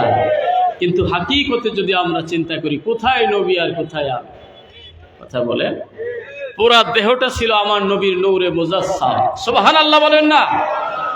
সম্মানিত হাজিরিন, ফেরেশতারা এসে কানাকানি করে, ওই যে দুইজনের মাঝখানে যে লোকটা শুয়ে আছে, ওনাকে নেওয়ার জন্য আল্লাহ পাঠাইছে। জিবরাইল মিকাইলকে বলতেছে নবীজি আমার বলেন ওদের কানে কানের কথাগুলো আমি শুনতেছি, আপনারা প্রশ্ন করবেন ঘুমাইলে আবার শুনে কেমনে? কারণ এটা কি জানেন না, নবী আবার বলেছে তোমরাও ঘুমাও আমিও ঘুমাই, কিন্তু আমার ঘুম আর তোমাদের ঘুমের মধ্যে পার্থক্য হলো, আমি নবী যখন ঘুমাই আমার চোখ ঘুমায়, আমার কলব ঘুমায় না। নবীর চোখ ঘুমায় কিন্তু কলব ঘুমায় না, জাগ্রত থাকে। নবী সব শুনতেছে। আমার নবীজিকে শূন্য করে উঠাইলেন। উঠানোর পরে দুইজনে মিলে মাকামে ইব্রাহিম এবং বাইতুল্লাহর মাঝামাঝি জায়গা, যেখানে মা জমজম, জমজমের কূপ বিদ্যমান, সুবহানাল্লাহ বলেন। বর্তমানে যদি আপনি যান জমজম কূপ খুঁজে পাবেন না, এটাকে ঢেকে দেওয়া হয়েছে পাইপের সিস্টেম করে, মেশিন দিয়ে পানি উঠানো হয়, আপনি সারাদিন খুঁজলেও পাবেন না। তখন বলবেন যে আজাদি হুজুর মিথ্যা কথা কইছে, কথা কোন ঠিক না? মিথ্যা না ভাই, ওখানে ঢেকে রাখে। মাকামে ইব্রাহিমটাই তো আপনি হাত দিয়ে ধরতে পারবেন না, কি করবেন? এটা পরিস্থিতির শিকার ওনারা। মাকামে ইব্রাহিম কত নেট দেওয়া, গ্লাস দেওয়া, ঢাকা, এরপর শুধু যদি একটু উকি দিয়ে দেখতে যাই আমরা, আল্লাহ যখন দেখার সুযোগ দিয়েছে, তখন দেখা যায় ওই দেখাটাও এখন সম্ভব হয় না, ধাক্কা দিয়ে আপনার 50 হাত দূরে নিয়ে যাবে, এত মানুষের চাপ। আর যদি ওটা ওপেন করে দেওয়া হয়, আল্লাহ পাকের নির্দেশ যেটা, ওয়াত্তাকিদু মিন মাকামি ইব্রাহিম মুসাল্লা, ওই মাকামি ইব্রাহিমটাকে তুমি মুসাল্লা বানাও। এখন মুসাল্লা বানাইতে গেলে জীবনও চলে যাবে, কথা বলেন ঠিক কিনা? এখন উলামায়ে কেরাম এটাকে সিদ্ধান্ত দিয়েছেন যে মাকামি ইব্রাহিমের সামনে ডানে বামে, এরপরেও যদি সম্ভব না হয়, পুরা হারামের এরিয়ার ভিতরেও যদি কেউ 2 রাকাত নামাজ তওয়াফের শেষে আদায় করে, ওই মাকামি ইব্রাহিমে নামাজ আদায় করার সওয়াব আল্লাহ তাকে দিয়ে দিবে, সুবহানাল্লাহ বলেন। কারণ যখন হাজত ভিন্ন হয়ে যায়, প্রয়োজন হয়ে যায়, তখন মাসআলা অকর্ণা ঠিক থাকে না, কথা বলেন ঠিক কিনা? ভাইদের খেদমত আরজ করতে চাই, ওই মাকামি ইব্রাহিমের কাছে আমার নবীজিকে শয়ন করানো হলো।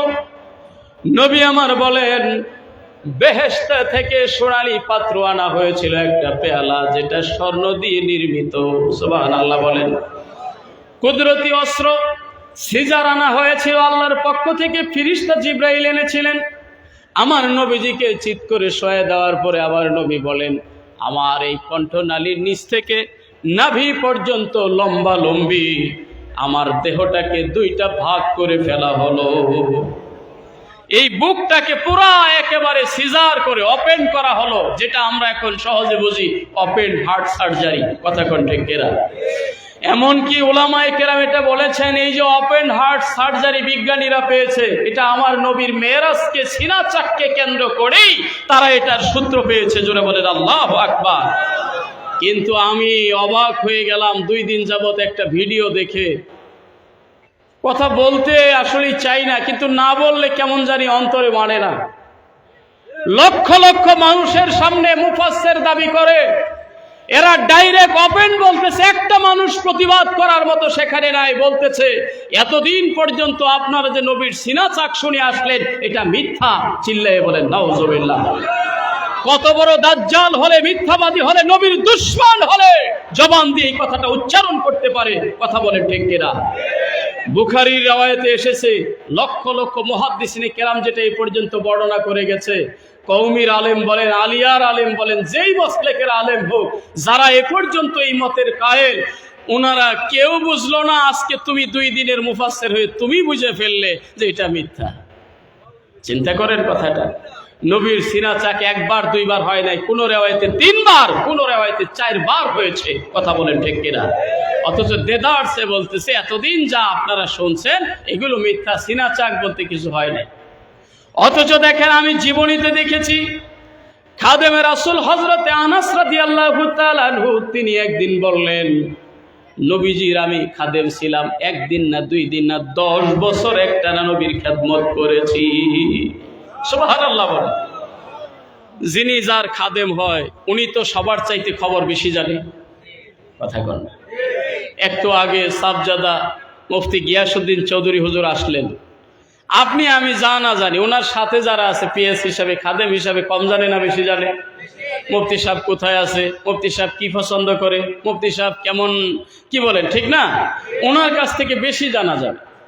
খাদেমে রাসূল হযরতে আনাস রাদিয়াল্লাহু তাআলা আনহু বলেছেন, আমি দেখেছি একদিন নবীজির গৃহে, নবীজির শরীর মোবারক হঠাৎ করে কাপড় খোলার প্রয়োজন হয়েছিল।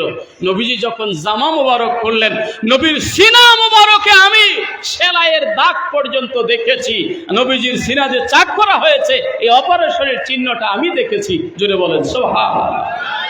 আর আজকে এই দাজ্জালগুলো বলতেছে সিনা চাক বলতে কিছু নাই। এতদিন আপনারা মিথ্যা শুনছেন আর মিথ্যা সুবহানাল্লাহ কইছেন। চিল্লায়ে বলেন নাউজুবিল্লাহ, নাউজুবিল্লাহ। কোথায় যাবেন? সর্বাঙ্গে ব্যথা, ঔষধ দিব কোথা? যাদের দ্বারা মানুষ দিন শিখবে, নবীর প্রেম শিখবে, আল্লাহর প্রেম শিখবে, কুরআন শিখবে, সুন্নাহ শিখবে, তারা যদি মানুষের ভিতরে ফিতনা ঢুকায়ে দেয়, ঈমান যাদের দ্বারা মানুষ তাজা করবে, ওরা যদি ঈমান দুর্বল করে দেয়, আজকে মানুষ যাবে কোথায়? এটা তখন ভেবে নিলাম যে এটা আসলে কিয়ামতের আলামত। কথা বলেন ঠিক কিনা? সাব্যস্ত বিষয়গুলোর মধ্যেও ফিতনা লাগাই দিতেছে, যেগুলো হাজার হাজার লক্ষ লক্ষ উলামায়ে কেরাম সাব্যস্ত করেছে, মেনে নিয়েছে, সাব্যস্ত বিষয়গুলোর মধ্যে আজকে ঝামেলা ঢুকাই দিতেছে। চিল্লায়ে বলেন নাউজুবিল্লাহ। যাই হোক ভাই, আর লম্বা করব না। শেষ পর্যন্ত নবীজি বলেন, আমার সিনা চাক হয়ে গেল। জমজমের পানি দিয়ে হাড়টা বের করে সুন্দর করে ধুয়ে পরিষ্কার করে আমার নবী বলেন, আল্লাহর পক্ষ থেকে প্রজ্ঞা অর্থাৎ হিকমত দিয়ে এবং এলেম দিয়ে সিনাটাকে ভরপুর করে দেওয়া হলো। এটা কি আপনি একটু সহজভাবে দেখবেন?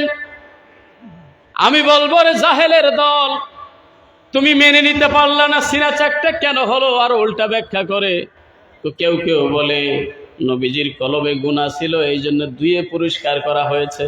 নবীজির তো গুনাই নাই, তাহলে সিনা চাকের দরকার কি? আরে আহাম্মক, একটাবার কি তোমার ব্রেনে ঢুকলো না? বাইতুল্লাহ থেকে বাইতুল মুকাদ্দাস দুনিয়ার সিস্টেমে 1 মাসের পথ, আবার সেখান থেকে প্রথম আসমান, সপ্তম আসমান, সময় যদি পাই আলাদা আলাদা বর্ণনা দিব, সময় না পাই না বিদায় শেষ করে দিতেছি।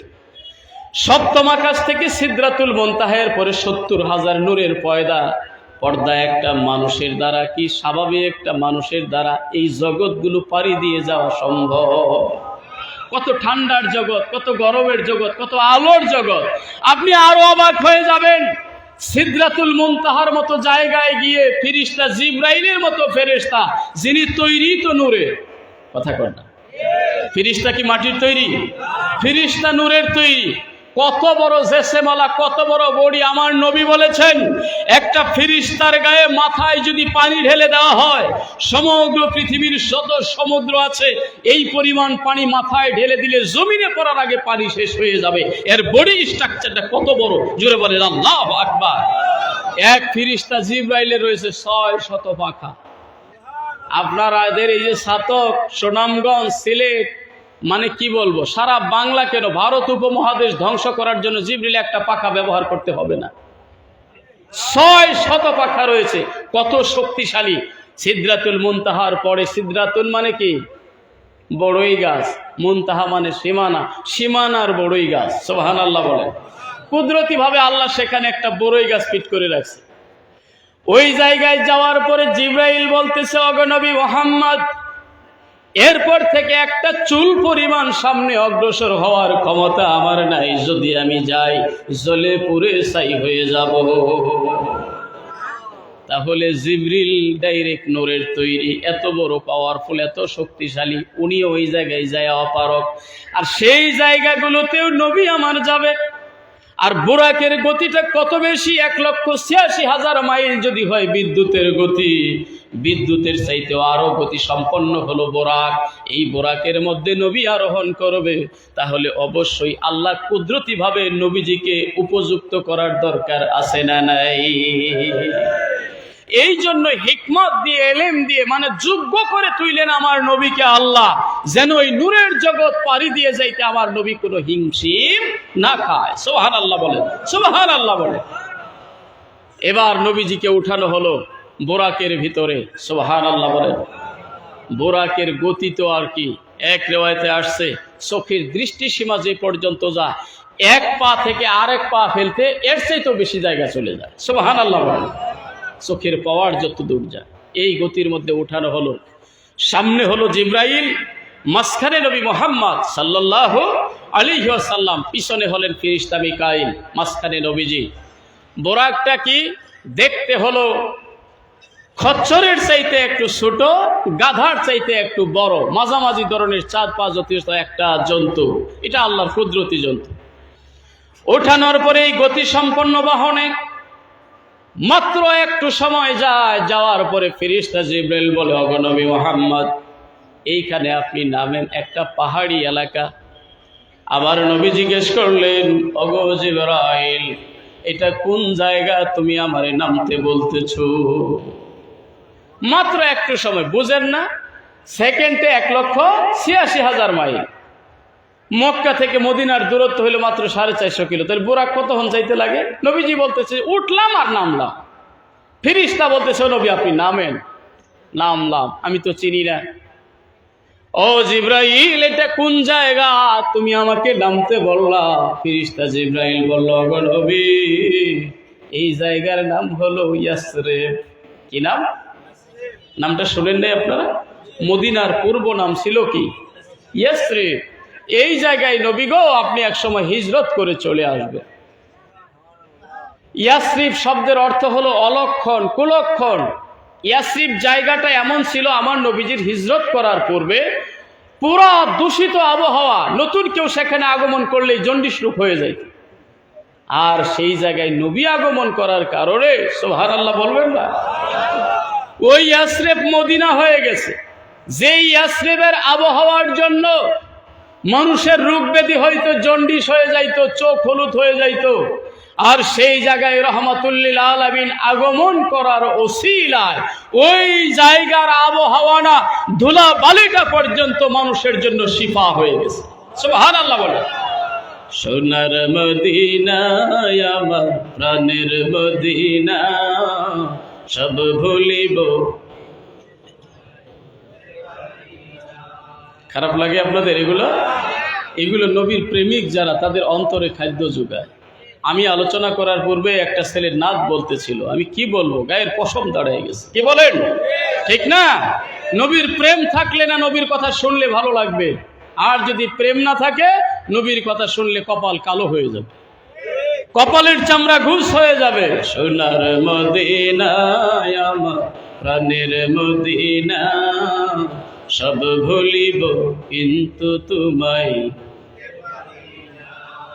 ভুলিনি, ভুলবো না, ভুলতে পারি না, ভুলিনি, ভুলবো না, ভুলতে পারি না, সব ভুলিব কিন্তু তোমায় ভুলতে পারি না। ইয়াসরিব নামে তুমি ছিলে অলক্ষণের দেশ। পাইছেন? ইয়াসরিব মানে কি? অলক্ষণের দেশ। ইয়াসরিব নামে তুমি ছিলে অলক্ষণের দেশ। সম্মানিত উপস্থিতি, আমাদের মসজিদের সামনে উত্তর সাইডে যতটি মোটরসাইকেল আছে, আপনারা মোটরসাইকেল গুলোকে এখান থেকে সরিয়ে রাখুন। আপনারা মসজিদের সামনে থেকে মোটরসাইকেল গুলোকে এখান থেকে সরিয়ে রাখুন। আপনারা নির্দিষ্ট স্থানে নিয়ে যান। এই জায়গার মধ্যে সিঁড়ি দেওয়ার ব্যবস্থা করা হবে। আপনারা যাদের এখানে মোটরসাইকেল আছে, আপনারা মোটরসাইকেল থেকে এখান থেকে সরিয়ে নেন। মোটরসাইকেল থেকে এখান থেকে সরিয়ে নেন, এখানে সিঁড়ি দেওয়ার ব্যবস্থা করা হবে।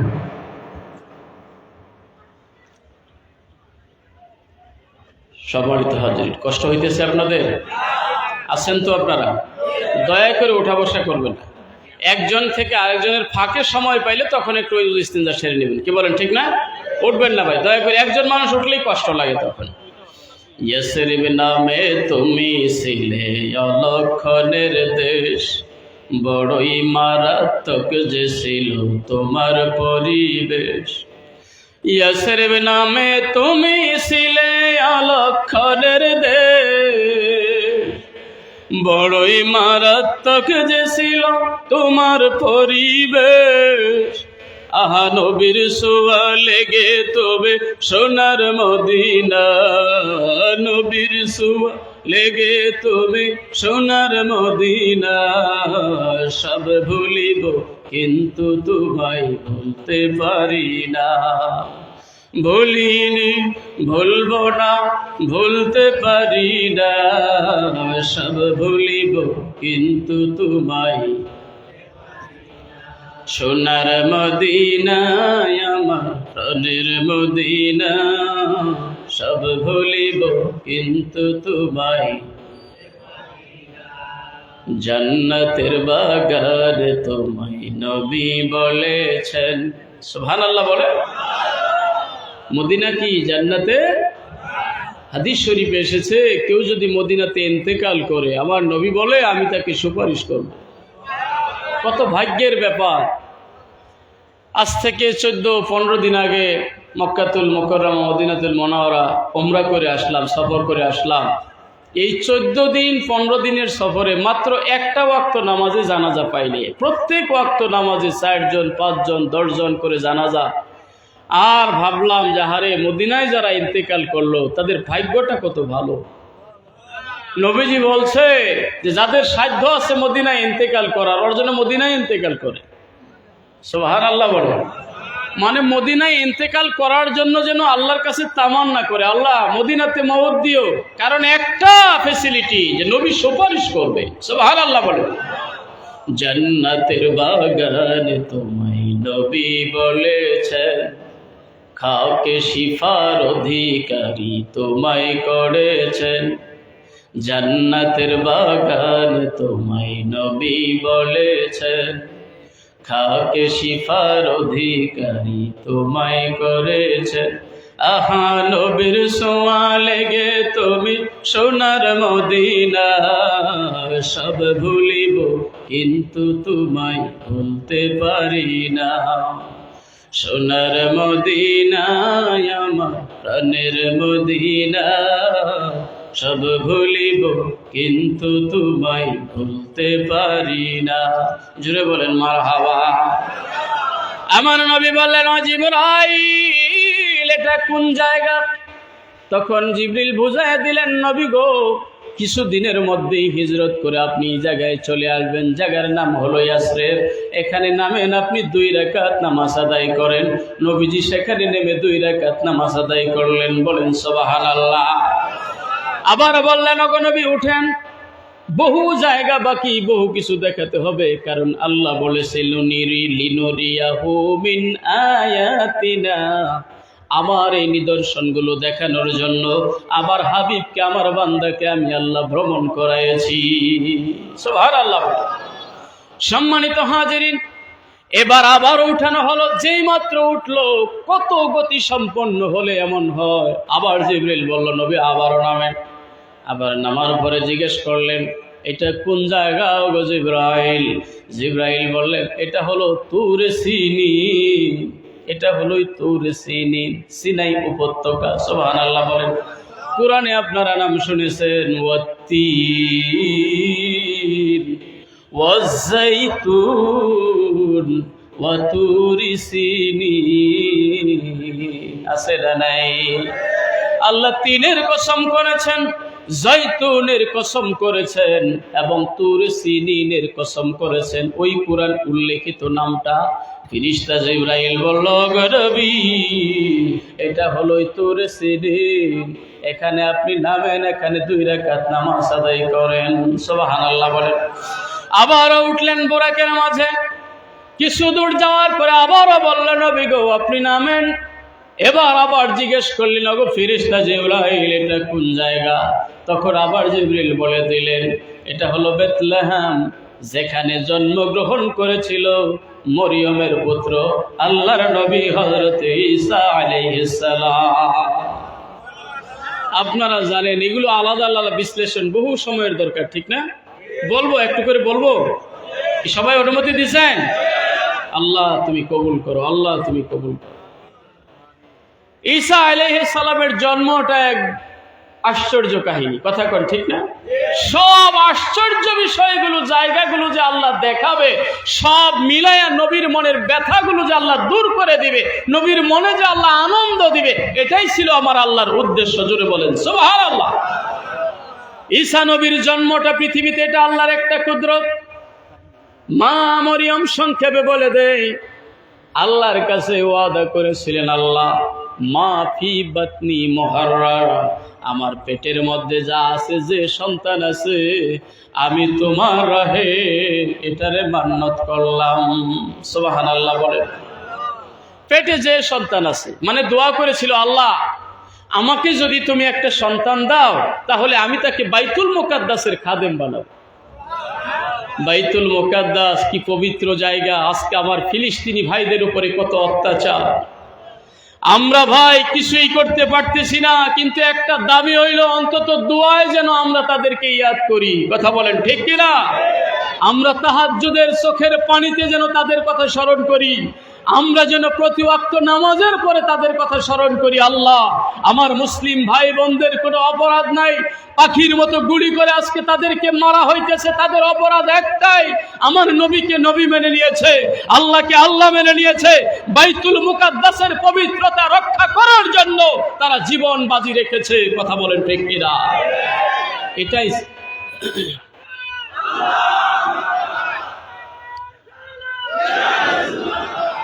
সম্মানিত হাজিরিন, আপনাদের খেদমতে আরজ করতে চাই, সেই বাইতুল মুকাদ্দাসকে আজাদ করার জন্য, ভাইদের জীবন রক্ষার্থে যদি কোনো মতে কোনো সময় কোনো ডাক এসে যায়, আমরা রাজি আছি না নাই?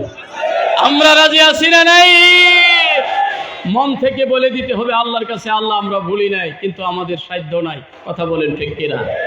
যদি কোনো সুযোগ আসে, তখন আমরা তাদের জন্য আর বসে থাকবো না। কথা বলেন ঠিক কিনা? সেই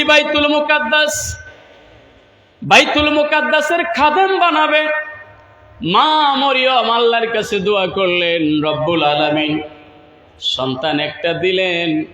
মরিয়মের মা দোয়া করেছিলেন খাদেম বানাবেন, কিন্তু মরিয়মের মায়ের দোয়া কবুল হলো, আল্লাহ সন্তান দিল, ছেলে দেয় নাই, দিয়েছে মরিয়ম রে, মেয়ে রে। এখন মেয়ে সন্তান কেমনে খাদেম বানাবে? মসজিদের আগে ঝামেলা না? বড় হইল আস্তে আস্তে, কিন্তু তিনি চিন্তা করলেন, আমি তো আল্লাহর কাছে ওয়াদা করে ফেলছি, আত্মীয় স্বজন যারা ছিল ওই সময়ের বিদ্বান সবার সঙ্গে পরামর্শ করে, না তোমাকে দিতেই হবে, তাহলে সিস্টেম করতে হবে বাইতুল মুকাদ্দাসের পাশে একটা ছোট্ট করে রুম বানায় এক্সট্রা একটা রুম দিয়ে তাকে সেখানে রাখতে হবে, উনি মসজিদের দেখাশোনা করবে আর রুমের ভিতরে থাকবে। এখন মেয়ে মানুষ তো দেখাশোনা কে করবে? শেষ পর্যন্ত দেখাশোনা করার দায়িত্ব পেলেন তখন আল্লাহর নবী হযরত জাকারিয়া আলাইহিস সালাতু ওয়াস সালাম। সুবহানাল্লাহ। আল্লাহ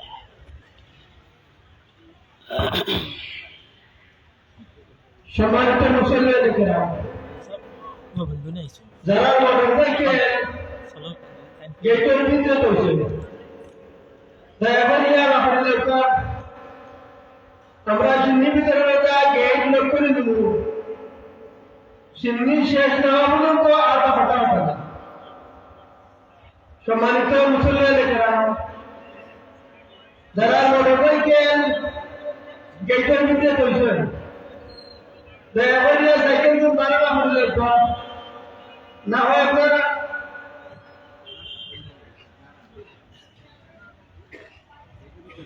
বাসা বন্ধনের ভিতরে যেন সিন্নি টুকরি দেওয়া হয়, ওই জায়গায় পড়ে গেলে আছে আপনারা আপনার। আর আজকের যে বিশেষ অতিথি শুধু ঢাকা থেকে আপনাদের সম্মুখে এসেছেন, তিনি মুসাফির মানুষ, আপনাদের যেন দোয়া করবেন। আপনারা এই মাদ্রাসা এতিমখানায় যদি কেউ কিছু দান করতে ইচ্ছা থাকে তাহলে দান করতে পারেন। যখন দীর্ঘক্ষণ পর্যন্ত আপনাদের সামনে নসিহত পেশ করতেছে, এখন দোয়া হবে। তো আপনাদের কাছে আমি আবেদন করছি, আপনারা দোয়া নেওয়ার উদ্দেশ্যে কেউ যদি দান করার ইচ্ছা থাকে দান করতে পারেন। আলহামদুলিল্লাহ, আসলে সময় বেশি নাই। আমার পরবর্তী যিনি আলোচক আওলাদে ওলি মাওলানা জাফরউদ্দিন মোহাম্মদ আব্দুল মনিম হুজুর, উনিও এসে গেছেন। কাজে আসলেই আমারও মনটা কেমন জানি চাইতেছিল যে আজকে মনে অনেক লম্বা সময় পাবো, আপনাদের বসাটাও খুব ভালো লাগতেছিল, কিন্তু কি হবে, সময় শেষ হয়ে গেছে, কিছু করার নেই। কি বলেন? আল্লাহ পাকের ফয়সালা, হয়তো আল্লাহ যদি কবুল করে আবারও দেখা হবে ইনশাল্লাহ। কি বলেন, ঠিক না? আমি তো বললাম, এই আমার সিলেটে আসা, সিলেটে বক্তাগিরি করা আল্লাহর মেহেরবানি, এখান দিয়ে আমার জীবনের শুরু। আলহামদুলিল্লাহ, এটা শুকরিয়া স্বরূপ আমি আজীবন বলে যাই। এই যে ভাই, উনি নিজের মায়ের পেটের ভাইয়ের মতো মহব্বত করে আমাকে আনছিলেন, তা না হলে হয়তো সিলেটও দেখা হইতো না। আল্লাহর ইচ্ছা এখন সারা সিলেট, বৃহত্তর সিলেটে আল্লাহর মেহেরবানি 18 বছর যাবত আসতেছি যাইতেছি, আসতেছি যাইতেছি। এই এক রাত আগে গেলাম, আবার ঢাকা যাই জুম্মা পড়াইলাম। জুম্মা পড়ানোর পরে এখন পর্যন্ত এসে ধরা কঠিন হয়ে যাবে। ভাই বলল বিমানে আসেন, আল্লাহর মেহেরবানি বিমানে অতি তাড়াতাড়ি চলে আসলাম। আল্লাহ সহজ করে দিলেন। মানুষের বুদ্ধি, এই বিমান বলেন, ওপেন হার্ট সার্জারি বলেন, যা বলেন, আমরা বলবো সব হলো আমার নবীর মেরাজ থেকে। কথা বলেন ঠিক কিনা? এই জন্য এই গজলে গানে বলে যে বিজ্ঞানীদের মহাগুরু আঙ্গ নবীজি। সুবহানাল্লাহ বলেন। বিজ্ঞানীদের মহাগুরু আঙ্গ নবীজি, এমন একজন দয়াল নবী তো গাই পাইবানি। বিজ্ঞানীদের মহাগুরু আঙ্গ নবীজি। জোরে বলেন মারহাবা। এটা লেখছিল ওনারা নোয়াখালী ভাষায়, কথা কোন ঠিক না? কিন্তু এত গ্রহণযোগ্য হয়ে গেছে এটা আশিকে রাসূলদের কাছে, আশিকে রাসূলদের হৃদয়ের খাদ্যের খোরাক। কথা বলেন ঠিক কিনা? বিজ্ঞানীরা রকেট করে চাঁদের দেশে যায়, আঙ্গ নবী রকেট সারায় মেরাজ করতে যায়। আরে সেই যুগে কি রকেট মকেটে গুণ ছিল নি, সেই যুগে কি রকেট মকেটে গুণ ছিল নি। বিজ্ঞানীদের মহাগুরু আঙ্গ নবীজি। জোরে বলেন মারহাবা। আমার ভাইরা, 2 মিনিটে কথাটা শেষ করে দেই। শেষ পর্যন্ত আমার নবী ঈসা নবীর ওই জন্মের জায়গাটা দেখাইলেন, যেখানে মা মরিয়ম একটা খেজুর গাছের নিচে ঈসা আলাইহিস সালামকে জন্ম দিয়েছিলেন।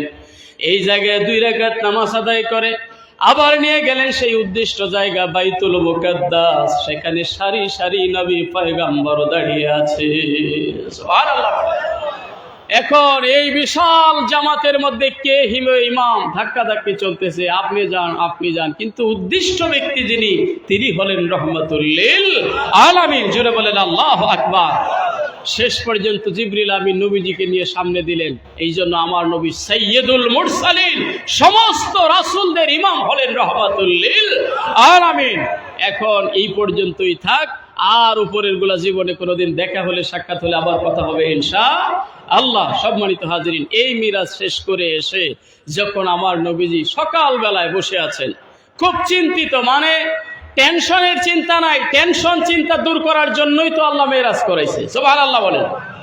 একটা ভালো জিনিস পাওয়ার পরেও কিন্তু মানুষের ভিতরে একটা কাজ করে, কথা বলেন, মানে চিন্তা করতেছেন যে এটা কারোর কাছে বলবো কি বলবো না। এমনি তো মানুষ আমারে আজে বাজে মন্তব্য করে, কত কিছু খোঁচা দেয়, এটা বললে গ্রহণ করবে কি করবে না। এর মধ্যে আবার উম্মে হানি চাচাতো বোন বলে দিল, ভাই মোহাম্মদ সাল্লাল্লাহু আলাইহি ওয়াসাল্লাম, আমি তোমাকে অনুরোধ করি তুমি এই ঘটনাটা কারোর কাছে বলিও না, কারণ বললে তারা তোমাকে সমস্যা করবে। এর পাগল হয়ে গেছে আরো বেশি। সম্মানিত হাজিরিন, আমার একজন ভাই আল্লাহর বান্দা 100 টাকা এখানে সদকা করলেন। আমি দোয়া করবো এই সফরের হালতে আল্লাহ তার সদকাকে কবুল করুন, সকলে বলি আমিন। এই মুহূর্তে দেখেন, এমনিই তো নবীজি বসে আছেন, বলবে কি বলবেন না। আবু জাহেল, জালালউদ্দিন সুয়ুতী রহমতুল্লাহ আলাইহি খাসাইসুল কুবরার মধ্যে লেখেন, আবু জাহেল ইচ্ছা করে যায় এমনিই বলতেছে, ও মুহাম্মদ সাল্লাল্লাহু আলাইহি ওয়াসাল্লাম, তুমি তো প্রত্যেক দিন কিছু না কিছু বলো, আজকে কি তোমার কিছু বলার আছে? চিন্তা করেন ব্যাপারটা। নবী বলবেন কি বলবেন না দ্বিধাদ্বন্দ্বে আছেন, আর ও যায় খুঁচাইতেছে, আজকেও কি তোমার আপডেট কোনো খবর আছে? আছে মানে আজকে তারও চমৎকার খবর। সুবহানাল্লাহ বলেন। কিসের চমৎকার খবর? আজকের এই রাত্রির কিছু সময় আল্লাহ আমাকে বাইতুল্লাহ থেকে বাইতুল মুকাদ্দাস, তারপরে যত জায়গা জান্নাত জাহান্নাম সব দেখাইয়া অল্প সময়ের মধ্যে আল্লাহ আবার আমার ফেরত দিয়ে দিছে। আবু জাহেল বলল, এবার সুযোগ একটা পাইছি, জীবনের তোর সুযোগ একটা পাইছি, এইবার যদি ঘায়েল করতে পারি, কারণ এই খবর তো আর পৃথিবীর মানুষ মেনে নিবে না। আল্লাহ আল্লাহ, যে শেষ আর তো